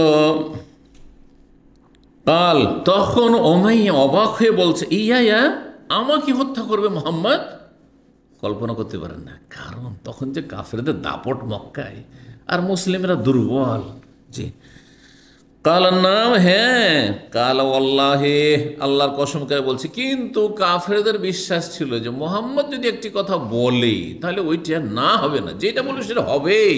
দেখেন এখানে, তখন সেই ওমাইয়া বলছে, মা ইয়াকযিব মুহাম্মাদুন ইযা হাদ্দাসা, মুহাম্মদ সাল্লাল্লাহু আলাইহি ওয়াসাল্লাম যদি কোনো কথা বলে তো তিনি কখনো মিথ্যা বলেন না, জীবনে কোনোদিন মিথ্যা কথা তাকে বলতে শোনেনি। তখন তাহলে তুমি যখন বলছো যে মুহাম্মদ সাল্লাল্লাহু আলাইহি ওয়াসাল্লাম তোমাকে বলেছে বা তোমাদেরকে বলেছে, তার মানে বাস্তবে সেটা ঘটবে। ফারাজা ইলইমরা, তারপরে তার বিবির কাছে, স্ত্রীর কাছে আসলো। স্বাভাবিক, বাইরে যা কিছু হয় মানুষ এসে স্ত্রীকে শোনায়। তো স্ত্রীর কাছে এসে বললো, আমা তাআলামিন, তুমি জানো, তুমি কি জানো না, মা কাল আলী আখি আলী ইয়াসরিবি, আমার যে ওই ইয়াসরিবি ভাই, ইয়াসরিবি মানে মদিনার ভাই, মদিনার বন্ধু, আখি মানে এখানে মদিনার বন্ধু কে? সাদ বিন মুআজ। সাদ বিন মুআজ কি বলেছে জানো? কালা, তখন তার স্ত্রী বলছে, আমা কাল, কি বলেছে তোমার বন্ধু? কালা জামা, সে বলছে জামা, তার বিশ্বাস, আন্নাহু সামিয়া মুহাম্মাদান, যে সে মুহাম্মদ সাল্লাল্লাহু আলাইহি ওয়াসাল্লামকে বলতে শুনেছে, আন্নাহু কাতিল, মুহাম্মদ সাল্লাল্লাহু আলাইহি ওয়াসাল্লাম আমাকে হত্যা করবেন, এই কথা বলছে সে। কালা, তার স্ত্রীও বলছে তখন এক কথা, ফাওয়াল্লাহি, আল্লাহর কসম করে বলছে, তার স্ত্রী বলছে, মা ইয়াকযিবু মুহাম্মাদুন, মুহাম্মদ সাল্লাল্লাহু আলাইহি ওয়াসাল্লাম কখনো মিথ্যা কথা বলেন না, তাহলে তোমাকে খুন হইতেই হবে মুহাম্মদ সাল্লাল্লাহু আলাইহি ওয়াসাল্লামের হাতে, এতে কোনো সন্দেহ নেই। সাবধান, কিন্তু এই স্ত্রী সাবধান করছে, সেও নিজেও কত সতর্ক, সাবধান, কিন্তু তকদিরে থাকলে সাবধান হয়েও কাজ হবে না। কালা বলছে, ফালাম্মা খারাজু ইলা বাদরিন, তখন বদরে যখন বের হইল সবাই মক্কা থেকে, অথচ বদরে না গেলে পারতো, কিভাবে আল্লাহ নিয়ে যাচ্ছে তাদেরকে টেনে হেঁচড়ে। কারণ যেই জন্য প্রথম বেরিয়েছিল সেটা হচ্ছে তাদের কাফেলার মাল সামান উদ্ধার করা। তো কাফেলা তো আবু সুফিয়ান চলে এসছে, মুসলিমদের হাতছাড়া হয়ে গেছে, এগিয়ে চলে এসছে অন্য রাস্তা ধরে, বড়ই চালাকের সাথে, বড়ই চালাক চতুর ছিল আবু সুফিয়ান। তো সে নিয়ে চলে এসছে। আবু জাহাল জানতে পারলো যে মাল সামান যে আমাদের রক্ষা হয়ে গেছে আর নিরাপদ, তারা চলে এসছে, তাহলে আর যাব না, না আমাদের ধন সম্পদ, হ্যাঁ, ব্যবসায়ী সামগ্রী লুটপাট করার জন্য তারা এসেছে, তাদেরকে শিখিয়ে ছাড়বো, চলো যাবো, চলো যাবো। এই যে অহংকার বেরিয়ে গেল। এখন যখন বের হইল মক্কা থেকে, সবাইকে বের করছে, তোমাকে যেতে হবে, তোমাকে যেতে হবে, কাউকে থাকা চলবে না, চলো যেতে হবে, নিয়ে যাচ্ছে। ও জাস সারিখ, আর ঘোষক আসল ঘোষণা দেওয়ার জন্য যে সবাই প্রস্তুত হয়ে যাও, সেই বদরে গিয়ে কি করতে হবে? লড়াই করতে হবে। কাদের সাথে? মুহাম্মদ সাল্লাল্লাহু আলাইহি ওয়াসাল্লাম এবং তার সাথী সঙ্গীদের সাথে। কালাত লাহু ইমরাতুহু, তখন তার স্ত্রী, উমাইয়ার স্ত্রী বলছে, তুমি ভুলে গেছো, আমা যাকারতা মা কালা লাকা আখুকা ইয়াসরিবি, তুমি কি স্মরণে রাখো না, ভুলে গেছো যে তোমার মদিনার বন্ধু সাদ কি বলেছে তোমাকে? যে তোমাকে হত্যা করবে কে? মুহাম্মদ সাল্লাল্লাহু আলাইহি সাল্লাম। ভুলে গেছো? আর তুমি আবার ওই দিকে যাচ্ছ। তোমার তো উচিত যে মক্কা থেকে বাইরে না যাও, কেন মক্কাতে এসে হত্যা করতে পারবে না সহজে, এটা আমাদের দেশ। কালাফা আরাদা আল্লাহ ইয়াখরুজ, তখন তার স্ত্রী পরামর্শ দেওয়াই আর স্মরণ করাই, তারও স্মরণে আছে কিন্তু ভাবছে যে চলে আসবো। হ্যাঁ, তো তার স্ত্রীর কথাতে তখন সে মনে মনে চিন্তা করলো যে যাবো না। তাহলে ফারাদা, সে ইচ্ছা পোষণ করলো যে আল্লাহ ইয়াখরুজ, মক্কা থেকে বেরোবে না, যাবে না, সে এই লড়াইয়ে শরিক হবে না। ফাকাল আবু জাহাল, আবু জাহাল এসে বলল যে তুমি না গেলে কাজ হবে? তুমি না গেলে তো কেউ যাবে না, তোমার দিকে সবাই তাকিয়ে আছে, যেতে হবে তোমাকে। বলছে ইন্নাকা মিন আশরাফিল ওয়াদি, তুমি এই মক্কা উপত্যকার শীর্ষস্থানীয় নেতা। ফাসির ইয়াওমান, তোমাকে একেবারে গিয়ে যুদ্ধ করতে হবে জরুরি নয়, মুখোমুখি হইতে হবে জরুরি নয়। তুমি শুধু আমাদের সাথে একদিন চলো, 2 দিন পথ চলো, সবাই দেখে নেবে যে হ্যাঁ উমাইয়া বিন খালাফও বেরিয়েছে, সব নেতারা আছে, তাহলে কেউ ফিরে আসতে পারবে না। আর তারপরে ওরা চলে যাবে, তুমি ঘুরে চলে আসো, রাস্তা থেকে ফিরে চলে আসি। তো এই বুদ্ধি কে দিল? আবু জাহাল। মরণে যখন মানুষকে টানে তখন এইভাবে যায়। ফাসারা, তারপরে চলতে লাগলো মাহু, তাদের সাথে। আর 1 দিন 2 দিন পর আর ফিরে আসলো না, চলে এসছি তো চলেই যায়, চলে যায়। আমরা তো শক্তিশালী, ওরা কি করবে, চলেই যায়। ফাকাতালাহুল্লাহ, আল্লাহ সেখানে তাকে হত্যা করলেন। বদরের প্রান্তে এ উমাইয়া বিন খালাফকে হত্যা করলেন আল্লাহ রাব্বুল আলামিন, জাহান্নামে পৌঁছালেন। আবু জাহালকে হত্যা করলেন। 70 জন এরা শীর্ষস্থানীয় মক্কার নেতা, সব সেখানে জাহান্নামে পৌঁছেছে। আলহামদুলিল্লাহ রাব্বিল আলামিন। 3633 নম্বর হাদিস বর্ণনা করছেন আবু উসমান, বলছেন তো আমাকে জানানো হয়েছে, আবু উসমান তাবেঈ বলছেন আমাকে জানানো হয়েছে, জানিয়েছেন একজন সাহাবী ওসামা বিন যায়েদ, পরে আসছে তার নাম, কি যে আন্না জিবরিল আলাইহিস সালাম আতান নবী সাল্লাল্লাহু আলাইহি ওয়াসাল্লাম, একদিন জিবরাইল আলাইহিস সালাম নবী সাল্লাল্লাহু আলাইহি ওয়াসাল্লামের কাছে আসলেন। ওয়াইনদাহু উম্মু সালমা, সেই সময় নবী সাল্লাল্লাহু আলাইহি ওয়াসাল্লামের পাশে উম্মে সালমা ছিলেন, তার ঘরে ওখানেই উম্মে সালমা রাদিয়াল্লাহু তাআলা নবী সাল্লাল্লাহু আলাইহি ওয়াসাল্লাম সহধর্মিণীও ছিলেন। ফাজালা ইউহাদ্দিসু, আর এসে তার সাথে কথা বলতে লাগলেন। কিন্তু জিবরাইল আলাইহিস সালাম মানুষের রূপ ধরে এসেছিলেন, মানুষের রূপ ধারণ করে এসেছিলেন। তো উম্মে সালমা রাদিয়াল্লাহু তাআলা ঘরের ভিতরে পর্দার মধ্যে, আর তিনি ভেবেছেন মানুষের রূপ ধরে যখন জিবরাইল আসতেন তখন কোন সাহাবীর রূপ ধরে আসতেন জানা আছে? হ্যাঁ, দাহিয়া আল কালবি, দাহিয়া আল কালবির সুরত ধরে, কারণ দেখতে খুব সুন্দর ছিলেন তিনি, এই সুন্দর সুরতে আসতেন। তো উম্মে সালামা রাদিয়াল্লাহু তাআলা না বাড়িতে ছিলেন, আর তারপরে দাহিয়া কালবির সুরতে তার আকার ধরে এসে নবী সাল্লাল্লাহু আলাইহি ওয়াসাল্লামের সাথে গল্প করলেন। সুম্মা কামাত, তারপরে চলে গেলেন। নবী সাল্লাল্লাহু আলাইহি ওয়াসাল্লাম তখন উম্মে সালমাকে বলছেন মান হাজা, এটা কে ছিল, তুমি চিনেছো? আও কামা কাল, এই ধরনের কথা বললেন। কালাত, উম্মে সালমা তখন বলছেন হাজা দেহিয়া, এ তো দেহিয়া, ওই আপনার সাহাবী, ও এসেছিল। কালাত, তাহলে পর্দার আড়াল থেকে দেখছেন, তাহলে বোঝা গেল পর্দার আড়াল থেকে মহিলারা যদি কোনো পুরুষকে দেখে জায়েজ আছে। যদি সরাসরি পুরুষের দিকে মহিলার তাকানো জায়েজ হয়, তাহলে ছবির দিকে ভিডিও দেখে বক্তব্য শোনা জায়েজ। কারণ আজকাল কিছু চরমপন্থী মহিলা তৈরি হয়েছে, ভিডিও শুনবে না, বলছে না জায়েজ। আরে শুনিও না আলাদা কথা, কিন্তু ফতোয়া দিও না। কোনো কিছু খাবেন না, করবেন না, জায়েজ, ওতে অসুবিধা নেই, কিন্তু আমার ফতোয়া দিয়েন না যে মকরু, ফতোয়া দিয়েন না যে হারাম। ধরেন কেউ গরু গোস্ত খাবে না, ঠিক আছে, তাই বলে আপনি হারাম বলে দেবেন? হ্যাঁ, কেউ 7 আপ খাবে না বা পেপসি খাবে না, খাবেন না, কিন্তু তাই বলে হারাম আর এটা হয়ে গেল মদ, এইসব বাড়াবাড়ি করিয়েন না, এইসব বাড়াবাড়ি করিয়েন না। জি, এই কথাই শেখ সালেহুল ফওজান হাফেজুল্লাহ বলেছেন এই 7 আপ এইসব কোলা সম্পর্কে, যে তুমি খাবে না, খেও না, কিন্তু ওয়ালা তো হারাম আলা গায়রিক, অন্যের জন্য হারাম করে দিও না। এই হারাম করার অধিকার তোমার কোত্থেকে আসলে? কোথাকার কথা কোথায় লাগিয়ে দিল? হ্যাঁ, নিয়ে গিয়ে ওকে মদ বানিয়ে দিল, হ্যাঁ, নেশা বানিয়ে দিল। জি, আল্লাহ হেদায়েত করুন। আমাদের সমাজে আসলে সবাই মুফতি, দুটো কথা বলতে পারলেই মুফতি, মুশকিলটা এখানে। আর জাতি এমন যে যত বেশি বলতে পারে তাকে বড় মুফতি মনে করে, বুঝতে পেরেছে? যে যত বেশি বলতে পারে ওকে অত বড় মুফতি মনে করে, এইটাই হচ্ছে মুশকিলটা। জি,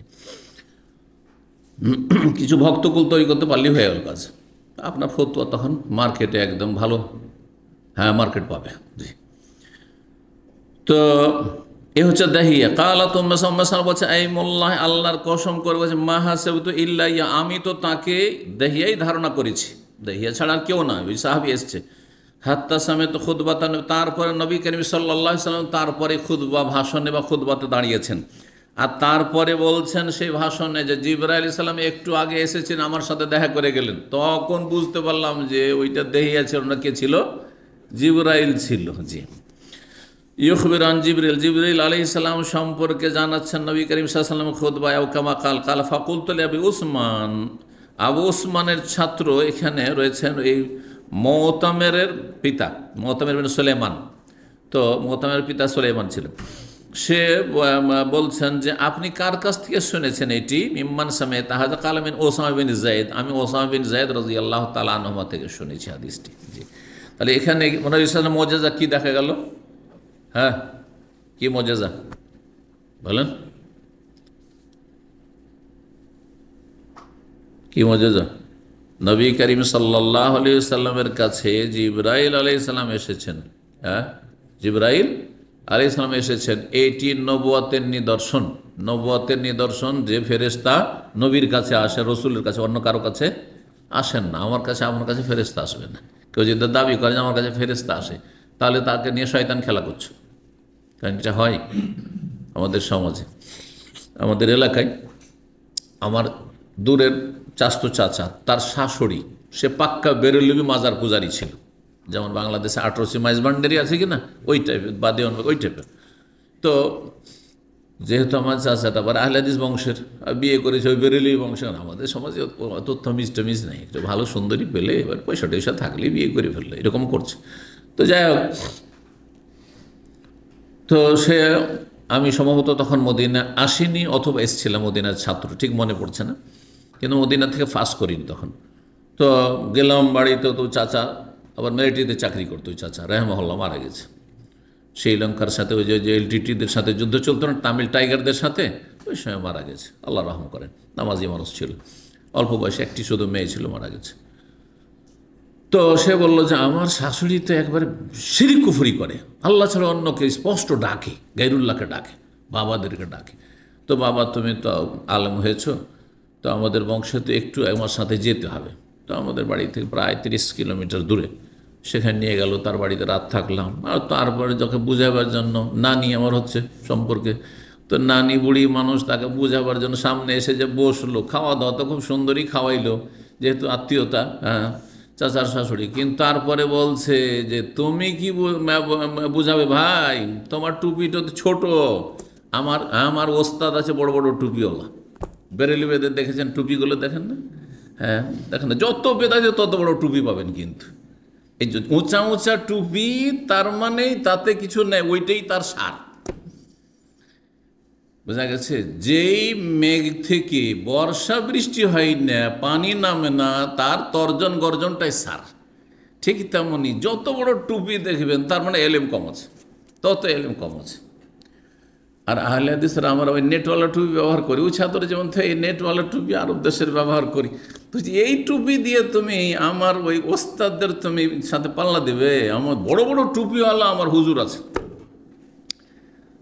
তো এটাও বুঝবে না ও যে টুপিতে এলেম থাকে না। তারপরে কি বলছে, ও দলিল পেশ করছে আমার সামনে, বলছে যে আমার সাথে জিবরাইল এসে দেখা করছে। কেমন করে? বলছে আমি যখন তাহাজ্জুদ পড়ি, আর তাহাজ্জুদের নামে যা পড়ে রাত্রে যা দেখলাম, এত জোরে জোরে জিকির করে, গোটা গ্রামের 5-7 বাড়ি থেকে শোনা যাবে। এখান থেকে যে ওমরা অফিসগুলো আছে না, যে পুরনো সেন্টার রোডের ওপরে, ওগুলো থেকে ওর জিকির শোনা যাবে। এত দূর পড়ি, এত চিল্লে জিকির করে, আমাদের ঘুম ভেঙে গেছে। তো যাই হোক, সে একটা জায়নামাজ নিয়ে আসলো, আর একটা তসবি, দানা তসবি নিয়ে আসলো। আর আসার পরে বলছে যে দেখো। কি দেখবো? বলছে এটা আমাকে আল্লাহ দিয়ে গেছে, আল্লাহ জিবরাইল মারফত আমার কাছে পৌঁছে দিয়েছে, জায়নামাজ দিয়েছে। তারপর আমাকে দেখে শুনে দেখো আতর। শয়তান সব এগুলো খেলা করছে মানুষের ঈমান হরণ করার জন্য। ইবলিস শয়তান আতর দিতে মুশকিল আছে, এটা জায়নামাজ দিতে মুশকিল আছে ইবলিস শয়তানের। যিনি শয়তান কোনো মুশকিল নেই, বুঝতে পারা গেছে না? জি। তো এইভাবে চলে গেছে। যদি তওবা না করে থাকে তো এতে কোনো সন্দেহ নাই যে বড় শিরক কুফর নিয়ে আল্লাহর কাছে হাজির হয়েছে। আলহামদুলিল্লাহ আফানা। তো যাই হোক, আলোচনা শেষ করি। কি বলছিলাম, যে কোন ফেরেশতা নবী ছাড়া কারো কাছে আসে না। এইটাই হচ্ছে নবী সাল্লাল্লাহু আলাইহি ওয়াসাল্লামের নবুয়তের দলিল প্রমাণ, আলামতুন নবুওয়াহ। 3634 নম্বর হাদিস বর্ণনা করেছেন সালেম বিন আবদুল্লাহ, তার পিতা আবদুল্লাহ থেকে বা আবদুল্লাহ বিন মাসউদ থেকে, শুধু আবদুল্লাহ আছে। বলছে আন্না রাসূলুল্লাহ সাল্লাল্লাহু আলাইহি ওয়াসাল্লাম কাল, নবী সাল্লাল্লাহু আলাইহি ওয়াসাল্লাম একদিন বললেন, রাআইতুন নাস মুজতামিনা ফি সাঈদিন, আমি দেখলাম স্বপ্নে। নবী সাল্লাল্লাহু আলাইহি ওয়াসাল্লাম স্বপ্নে দেখছেন, কি দেখছেন, যে অসংখ্য লোক, অনেক লোকেরা একটি ময়দানে একত্রিত হয়েছে, সমবেত হয়েছে। সাঈদিন ওয়াহিদিন মানে একটি ময়দানে, সাঈদ বলা হয়।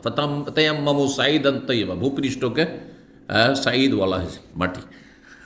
ফাকাম আবু বকর, তারপরে বলছেন যে এই গ্যাদারিং, বিশাল গ্যাদারিং, অনেক লোকেরা সেখানে জমিয়ত হয়েছে। আবু বকর সিদ্দিক রাদিয়াল্লাহু তাআলা স্বপ্নে দেখলাম সেখানে ফানাজা জানুবান আও জানুবাইনি, একটি কূপ আছে সেখানে, সেই কূপ থেকে তিনি এক বালতি বা দুই বালতি পানি উঠালেন। কূপ থেকে পানি উঠাতো আগে, এখন তো নলকূপ হয়েছে, তাই না? কিন্তু একসময় কুয়ার পানি খেয়েছেন আপনারা কেউ, না খাননি? কে খেয়েছে কুয়ার পানি? ও মাশাআল্লাহ, আছে কিছু বান। এখন মনে হয় কুয়া টুয়া নেই না, সব বিরান হয়ে গেছে। যেগুলো ছিল সেগুলো বিরান হয়েছে। আমি গ্রামে গঞ্জে যেগুলোতে দেখেছি কূপ, সেগুলো শেষ হয়ে গেছে এখন। তো ডিপ টিউবওয়েল বা বিভিন্ন টিউবওয়েল আসার পরে। তো যাই হোক, এক বালতি বা দুই বালতি কি করছেন আবু বকর সিদ্দিক রাদিয়াল্লাহু তাআলা পানি উঠালেন। কিন্তু অফি বাদে নাজইহি দাফুন, কিন্তু তার পানি কূপ থেকে উঠানোতে দুর্বলতা প্রকাশ পাচ্ছিল, যে তিনি উঠাচ্ছেন কিন্তু কষ্ট করে উঠাচ্ছেন। পানি উঠানো দুই রকম, কেউ পানি উঠা, বালতি তো আমরা পানি উঠিয়েছি, দাঁই দাঁই করে উঠিয়ে নিচ্ছে আর শরীরটা বাঁকা হচ্ছে না। আর কেউ উঠাচ্ছে তো আপনার ওই রশিটাকে এর সাথে আপনার কূপের এক সাইডের সাথে ঘষাচ্ছে আর টানছে আর নিজে বাঁকা হয়ে যাচ্ছে, ঝুঁকে যাচ্ছে। তার মানে তার এই বালতি উঠানোতে কি রয়েছে, দুর্বলতা রয়েছে। এবার বুঝতে পারছেন না? ভারী মাল সামান নিয়ে যখন হাঁটবেন, যদি আপনি স্ট্রং হন তা আপনার বডি সোজা থাকবে আর এইভাবে ধরে থাকবেন আর হাঁটবেন, ঠিক না? কিন্তু কিছু লোককে দেখবেন না, ঠিক কিনা, ঝুঁকিয়ে যাচ্ছে। তার মানে আপনি দুর্বল হয়ে যাচ্ছেন এই মাল সামানটা উঠাইতে। জি। তো সুবহানাল্লাহ, আবু বকর সিদ্দিক রাদিয়াল্লাহু তাআলা দুই বালতি বা এক বালতি পানি তো উঠাইলেন, কিন্তু পানি উঠাবার সময় তাকে দুর্বল মনে হচ্ছিল। ওয়াল্লাহু ইয়াগফিরু লাহু, আল্লাহ তাকে ক্ষমা করুন। সুম্মা আখাযাহু উমর, তারপরে বালতিটা নিয়ে নিলেন উমর রাদিয়াল্লাহু তাআলা আনহু। ফাস্তাহালাত বিয়াদিহি গারবান, আর তার হাতে বালতি আসতেই সেটি বড় আকার ধারণ করল। ছোট বালতি বড় বালতি হয়ে গেল, বড় বালতি হয়ে গেল। তারপরে বলছেন ফালাম আরাব খারিয়ান ফিন্নাস ইয়াফরি ফারিয়া হাত্তা দারাবান নাসু বিআতান, আমি কোনো সুদক্ষ শক্তিশালী মানুষকে দেখিনি, বীর পুরুষ, আবকারি বলা হয় বীর পুরুষকে। জি, বিচক্ষণ বা বীর পুরুষ, বিচক্ষণতা ব্রেনের শক্তি, আর বীর পুরুষ হচ্ছে শারীরিক শক্তি। আমি কোনো বীর পুরুষকে দেখিনি ওমারের মতো, ইয়াফরি ফারিও, তার মতো এই রকমের কূপ থেকে পানি উঠাতে পারবে। হাত্তা দারাবান নাস, এত তাড়াতাড়ি এত দ্রুত বেগে পানি উঠালেন তিনি কূপ থেকে, যে উঁট নিয়ে এসেছিল সব উঁটের রাখালরা পানি পান করাবার জন্য। আগের যুগে হয়তো কি উঁটকে পানি পান করার জন্য কূপের কাছে উঁটগুলোকে নিয়ে আসতো, আর পানি উঠাচ্ছে কূপ থেকে আর পান করাচ্ছে, পানি উঠাচ্ছে আর পান করা। যত তাড়াতাড়ি পানি উঠাইতে পারবে আর পানি দিতে পারবে তত তাড়াতাড়ি পান করানো হয়ে যাবে। আর তারপরে যখন পানি পান করা হলো, সারাদিন তো চড়েছে চারণভূমিতে, এখন সেগুলোকে নিয়ে গিয়ে উটের যে বাথান রয়েছে সেখানে বেঁধে দিবে উটশালাতে।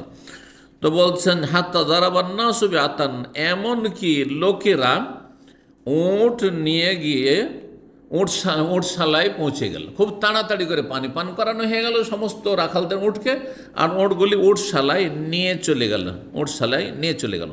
এখানে দারাবা মানে তাহলে নিয়ে যাওয়া হয়, আর অর্থ নিয়ে যাওয়া, দারাবান নাস।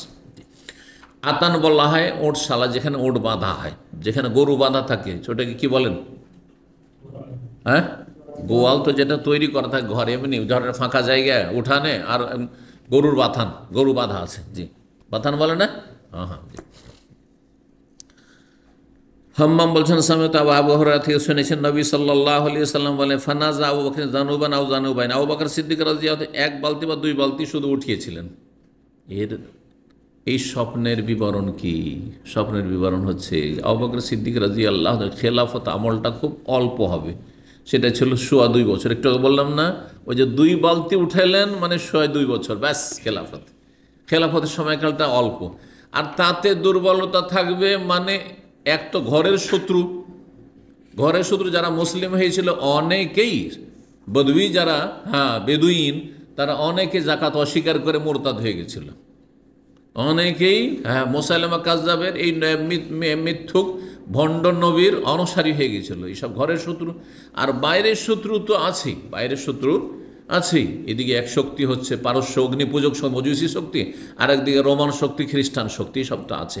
তো যার ফলে তার যুগটাই ইসলামের জেহাদগুলি বেশি হয়ে শক্তিশালী হয়, ইসলাম আর মুসলিমদের শক্তিশালী হওয়ার সময় সুযোগটা বেশি পাওয়া যায়নি। এই দিকে ইঙ্গিত রয়েছে এই পানি উঠানোতে, যে পানি উঠানোতে দুর্বলতা আছে, আর অল্প অল্প পানি উঠিয়েছেন 2 বালতি, মানে 2 বছর মাত্র, জি 2.25 বছর ছিল। 2 বছর 3 মাস 10 দিন মাত্র তিনি খলিফা ছিলেন, যেমনটা সূক্ষ্ম হয়ে বলা হয়েছে।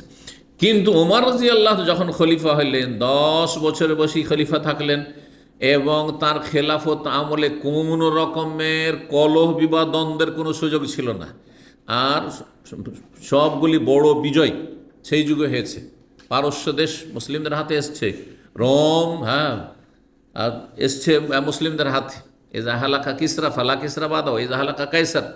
রোম সাম্রাজ্য, রোম রাজা যখন ধ্বংস হবে আর তারা দাঁড়াতে পারবে না, যখন পারস্য অগ্নিপূজক রাজা ধ্বংস হবে তখন আর তারা দাঁড়াতে পারবে না। সেই বিজয়গুলি ওমর বিন খাত্তাব রাদিয়াল্লাহু আমিরুল মুমিনিনের খেলাফত আমলে হয়েছে। এই জন্য বালতিতে খুব বেশি পানি উঠালেন, আর বালতি অনেক বড়, আর ও খুব একবার বীর পুরুষের মতো শক্তিশালী মানুষের মতো করে পানি উঠালেন, আর তাড়াতাড়ি করে সমস্ত রাখালদের যে ওটগুলো ছিল সবগুলিকে পানি পান করিয়ে দিলেন। মানে মানুষরা উপকৃত হইল, মানুষরা, দেশবাসী, মুসলিম জাতি, ইসলাম তার মাধ্যমে উপকৃত হবে তার খেলাফত আমলে, এই কথাই বলা হয়েছে, জি। তো এই ছিল হাদিস। 26 নম্বর অধ্যায়ে বাবু কাউলিল্লাহি তাআলা, এই অধ্যায় হচ্ছে মহান আল্লাহর বাণীর তাৎপর্য বা তাফসীর সম্পর্কে। ইয়ারিফুনাহু কামা ইয়ারিফুনা আবনাহুম আল্লাযিনা আতাইনাহুমুল কিতাব, আল্লাহ বলছেন যাদেরকে আমি কিতাব দিয়েছি, মানে ইহুদিরা বিশেষ করে, আর তাদের কিতাব সম্পর্কে, তাওরাত সম্পর্কে বেশি জ্ঞান ছিল। যদিও যাদেরকে কিতাব দেওয়া হয়েছে খ্রিস্টানরাও, কিন্তু খ্রিস্টানরা সেই যুগে অজ্ঞতার শিকার বেশি ছিল, যেন আল্লাহ সূরা ফাতিহা তাদেরকে দল্লিন বলেছেন, পথভ্রষ্ট। আর মাগদুব আলাইহিম, আল্লাহর গজব তাদের ওপর, কাদেরকে বলা হয়েছে? ইহুদিদেরকে। কারণ জানার পরও যারা মানত না তাদের ওপর আল্লাহর ক্রোধ, গজব। এই জন্য মুসলিম সমাজে যারা পথভ্রষ্ট পাপী, তারা 2 ভাগ বিভক্ত। এক তো সৎকর্মশীল যারা ভালো মানুষ, সলেহীন, আর এক দল যারা অসৎ লোক, তারা 2 ভাগ বিভক্ত। এক দল জানে কিন্তু পড়া শয়তান। এটা আমার নানার ভাষায়, মুরব্বী রাহিমাহুল্লাহ। আমার বয়স নানার বাড়িতে থেকে যখন লেখা পড়ি, তখন 10 থেকে 12 বছর, এই 2 বছর নানার বাড়িতে পড়াশোনা করেছিলাম মাদ্রাসা। তা আমার নানার 3টে ছেলের ছোট মামাটা বেশি শিক্ষিত, সেই যুগে college pass, graduation, BA pass. তো ও একটু দুষ্টামি বেশি করতো, টাকা পয়সা বেশি খরচ করতো, কারণ একটু শিক্ষিত, কলেজে পড়ে। আর বাকি একজন মাধ্যমিকের কিছুটা পড়েছিল মেজো, আরও বড়টা সামান্য প্রাইমারি কিছু পড়েছিল সেই যুগে। সেই যুগে ম্যাট্রিক পাস করলে হেডমাস্টার হওয়া যেত, হাই স্কুলের, ওই যুগটার কথা বলছি। আমার মামা মধ্যে বুঝতে পারছেন, জি। তাদের এখন বয়স 90-এর মধ্যে চলে গেছে প্রায় সব। তো আমার নানা যখন দেখতো আমার ছোটো মামা দুষ্টামি, তখন বলতো, এই পড়া বদমাইশ রে, হ্যাঁ পড়া বদমাইশ, এটা বুঝেন তো বদমাইশ, হ্যাঁ। তো পড়া বদমাইশেরা মাগদুব আলাইহিম, ইহুদিরা হচ্ছে পড়া বদমাইশ, বুঝতে পারছেন? মাগদুব আলাইহিম, জানার পরে আমল করেন না। মুসলিম সমাজে বেদাতি মোল্লা, মাদ্রাসা পড়ুয়া, আর শিরক বেদাত ছাড়ে না, শিরক বেদাত করাচ্ছে, হ্যাঁ। পীর, হ্যাঁ, মুরিদের ধর্মকর্ম করছে, মিলাদ করছে, হ্যাঁ, সহি সুন্নাহকে অস্বীকার করছে, সহি সুন্নাহর উপর আমল করতে দিচ্ছে না। যেখানে সহি সুন্নাহ একটি মসজিদ কমেছে, সেখানে এসে ফিতনা ফাসাদ শুরু করে দিচ্ছে। অথবা কেউ যদি একটা সুন্নত কায়েম করে, তো তার উপর জুলম অত্যাচার চালাচ্ছে, এরা হচ্ছে মাগজুব আলিম, এদের উপর আল্লাহর গজব রয়েছে, এতে কোনো সন্দেহ নেই।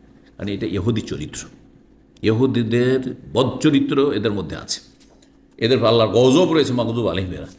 আর যারা মূর্খ মানুষ, হ্যাঁ, জানেন না, সেই জন্য বিরোধিতা করছে, এরা হচ্ছে খ্রিস্টান গুমরাদের মতো, জানেন না বেচারা মিসকিন, আর তার সাথে শত্রুতা করছে, অজ্ঞ। আল্লাহ অজ্ঞতা দূর করুন। তো আল্লাহ বলছেন ইহুদিদের সম্পর্কে, আল্লাযিনা আতাইনাহুমুল যাদেরকে আমি কিতাব দিয়েছি তাওরাতে, ইয়ারিফুনাহু, নবী সাল্লাল্লাহু আলাইহি ওয়াসাল্লামকে তারা চেনে, কারণ তাদের কিতাবে, ধর্মীয় পুস্তকে, আসমানি যে গ্রন্থ ছিল যেটা বিকৃত করেছে, তাতেও কিছু কথা রয়েছে যেগুলো ভবিষ্যৎবাণী নবী সাল্লাল্লাহু আলাইহি ওয়াসাল্লাম সম্পর্কে, সেগুলি পড়ে আর দেখছে যে সবগুলি ফিট হচ্ছে কার ওপর?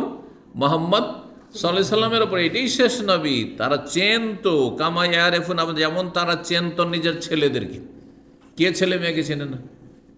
যদি ছেলে মেয়ের সাথে সবসময় থাকেন তো অবশ্যই চিনবেন, কখনো অচেনা হবে না। হ্যাঁ, 5 বছর 10 বছর দেশে যাননি আর ছেলে মেয়ে বড় হয়ে গেছে, চিনতে পারছে না, সেটা ভিন্ন বিষয়।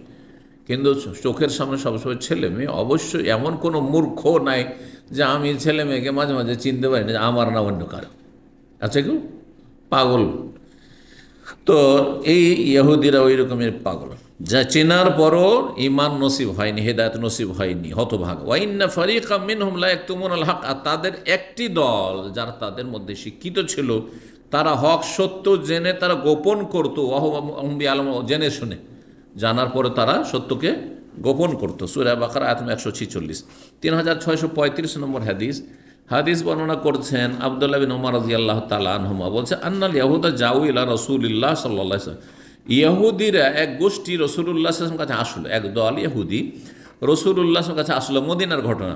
ফাযাকারুল্লাহু, এসে তারা বর্ণনা করলো যে আন্না রাজুলাম মিনহুম আমরাতান জানায়া, তাদের একজন পুরুষ আর একজন নারী ব্যভিচারে লিপ্ত হয়েছে। মানে একজন ইহুদি পুরুষ আর একজন ইহুদি মহিলা জেনা ব্যভিচার কুকাজে লিপ্ত হয়েছে। রাসূলুল্লাহ সাল্লাল্লাহু আলাইহি ওয়াসাল্লামের কাছে যখন বিচার নিয়ে আসলো যে এর বিচারটা করে দেন, তার মানে তারাও মাঝে মাঝে বিচার সালিস কার কাছে নিয়ে আসতো? নবী সাল্লাল্লাহু আলাইহি ওয়াসাল্লামের কাছে।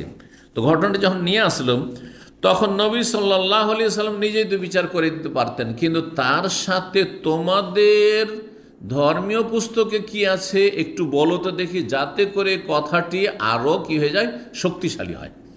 তাহলে ইসলামের দাওয়াতের ক্ষেত্রে যারা কম্পারেটিভ রিলিজিয়নের উপরে আলোচনা করছেন, তুলনামূলক ধর্মীয় আলোচনা করছেন, তাদের ক্ষেত্রে আগে ইসলামের জ্ঞান অর্জন করতে হবে গভীরভাবে, তারপরে আপনি বেদ পুরাণ পড়েন, আর আপনি বাইবেল পড়েন, আর অন্য কোনো ধর্মীয় পুস্তক পড়েন, মহাভারত পড়েন, রামায়ণ পড়েন, কিন্তু আগে আপনাকে দক্ষ হইতে হবে কিসে?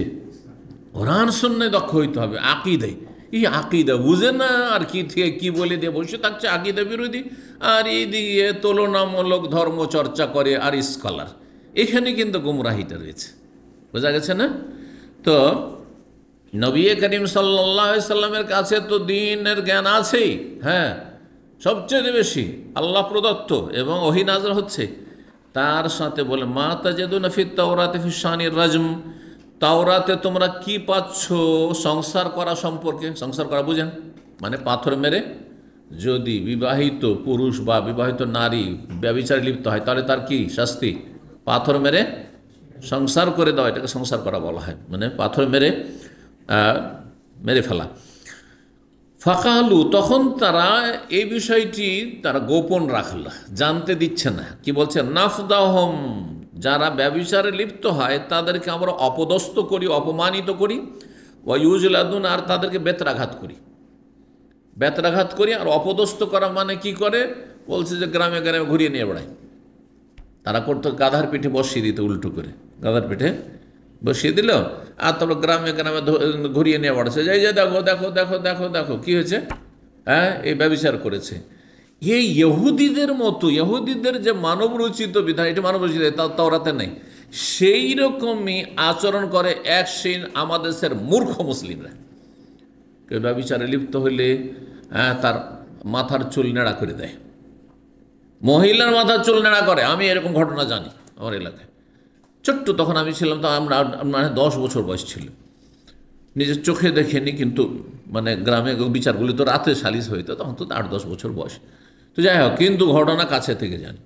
তারপরে কি করেছে, সেই মহিলা যেহেতু গরিবের বাড়ির, গরিব পরিবারের, তার মাথা নেড়া করার পরে আর চুল চুনকালি যেটাকে বলে, চুন আর কালি লাগিয়ে গোটা মুখে আর মাথা আউজবিল্লাহ, তারপর গ্রামে গ্রামে ঘুরিয়ে নিয়ে বেড়াচ্ছে, হ্যাঁ, ঢোল পিটে, যে দেখো দেখো ব্যভিচার করেছে, ব্যভিচার করেছে।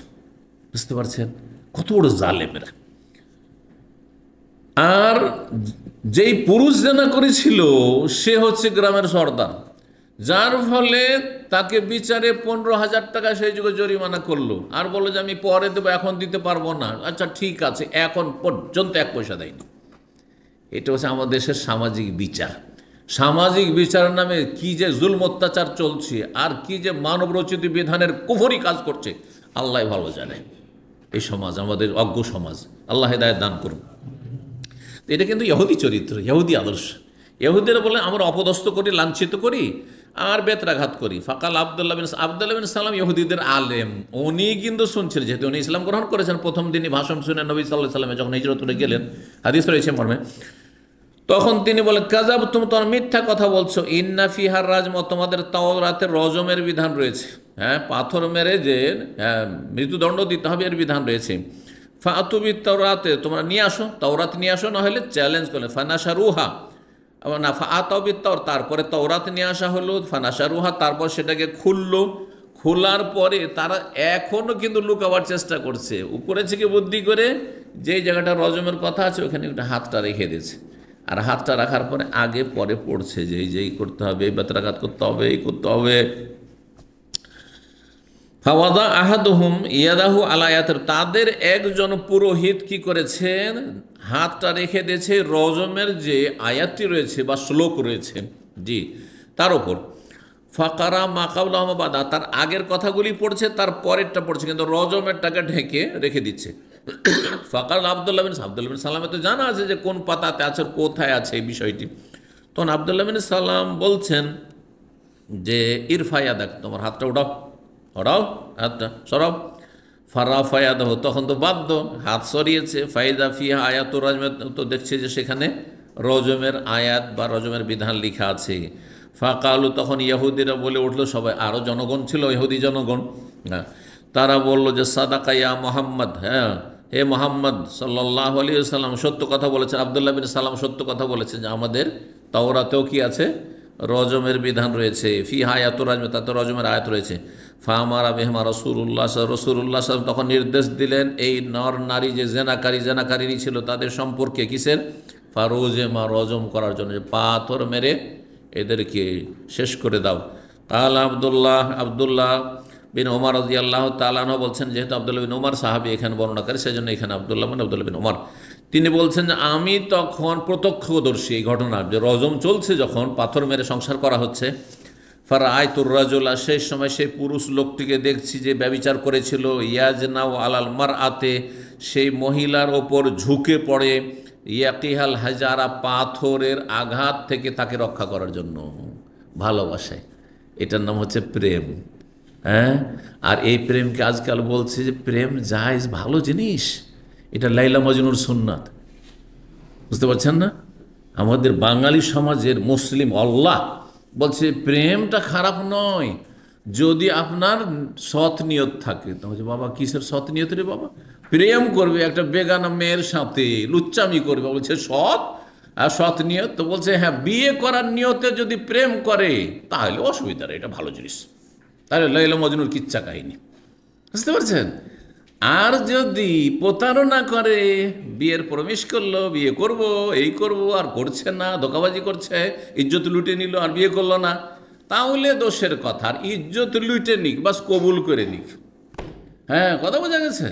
জেনা করুক, ব্যভিচার করুক, পার্কে নিয়ে ঘুরে বেড়াক, আর বিচে নিয়ে ঘুরে বেড়াক, কিন্তু বিয়ে করার জন্য প্রেম করলে স্কুল কলেজ, এটা প্রশংসিত বিষয়, খুব ভালো বৈশিষ্ট্য এটি। আল্লাহ হেফাজত করুন এইসব নোংরামি থেকে, জাতিকে আল্লাহ হেদায়েত দান করুন। তো এই হচ্ছে নর এবং নারীর, হ্যাঁ, মায়া মমতা, বুঝা গেছে না। দুইজনকে সংসার যখন করা হচ্ছে, ও জানছে আমিও মরবো, কিন্তু সে কি করছে, হ্যাঁ, সেই মহিলাকে কি করছে, রক্ষা করছে পাথরের আঘাত থেকে, বাঁচাবার চেষ্টা করছে, তার উপর পড়ে গিয়ে বা তার উপরে ঝুঁকে গিয়ে। এখানে আজকের আলোচনা শেষ করছি। আর ইনশাআল্লাহ তাআলা অল্প কিছু হাদিস আছে, ইনশাআল্লাহ তাআলা আগামীকালকে আমরা শেষ করে দিতে পারবো। আর এই 15টি পর্বের মাধ্যমে মানাকিব আলোচনা শেষ হবে। আল্লাহ রাব্বুল আলামিন যেন তৌফিক দান করেন, কবুল করেন এবং সহিহ বুখারী আমাদেরকে শেষ পর্যন্ত পৌঁছার তৌফিক দান করেন। ওয়া জাযাকুমুল্লাহু খাইরান ওয়া সাল্লাল্লাহু সাল্লাম আলা নবিয়িনা মুহাম্মদ ওয়া আলা আলিহি ওয়া সাহবিহি আজমাইন।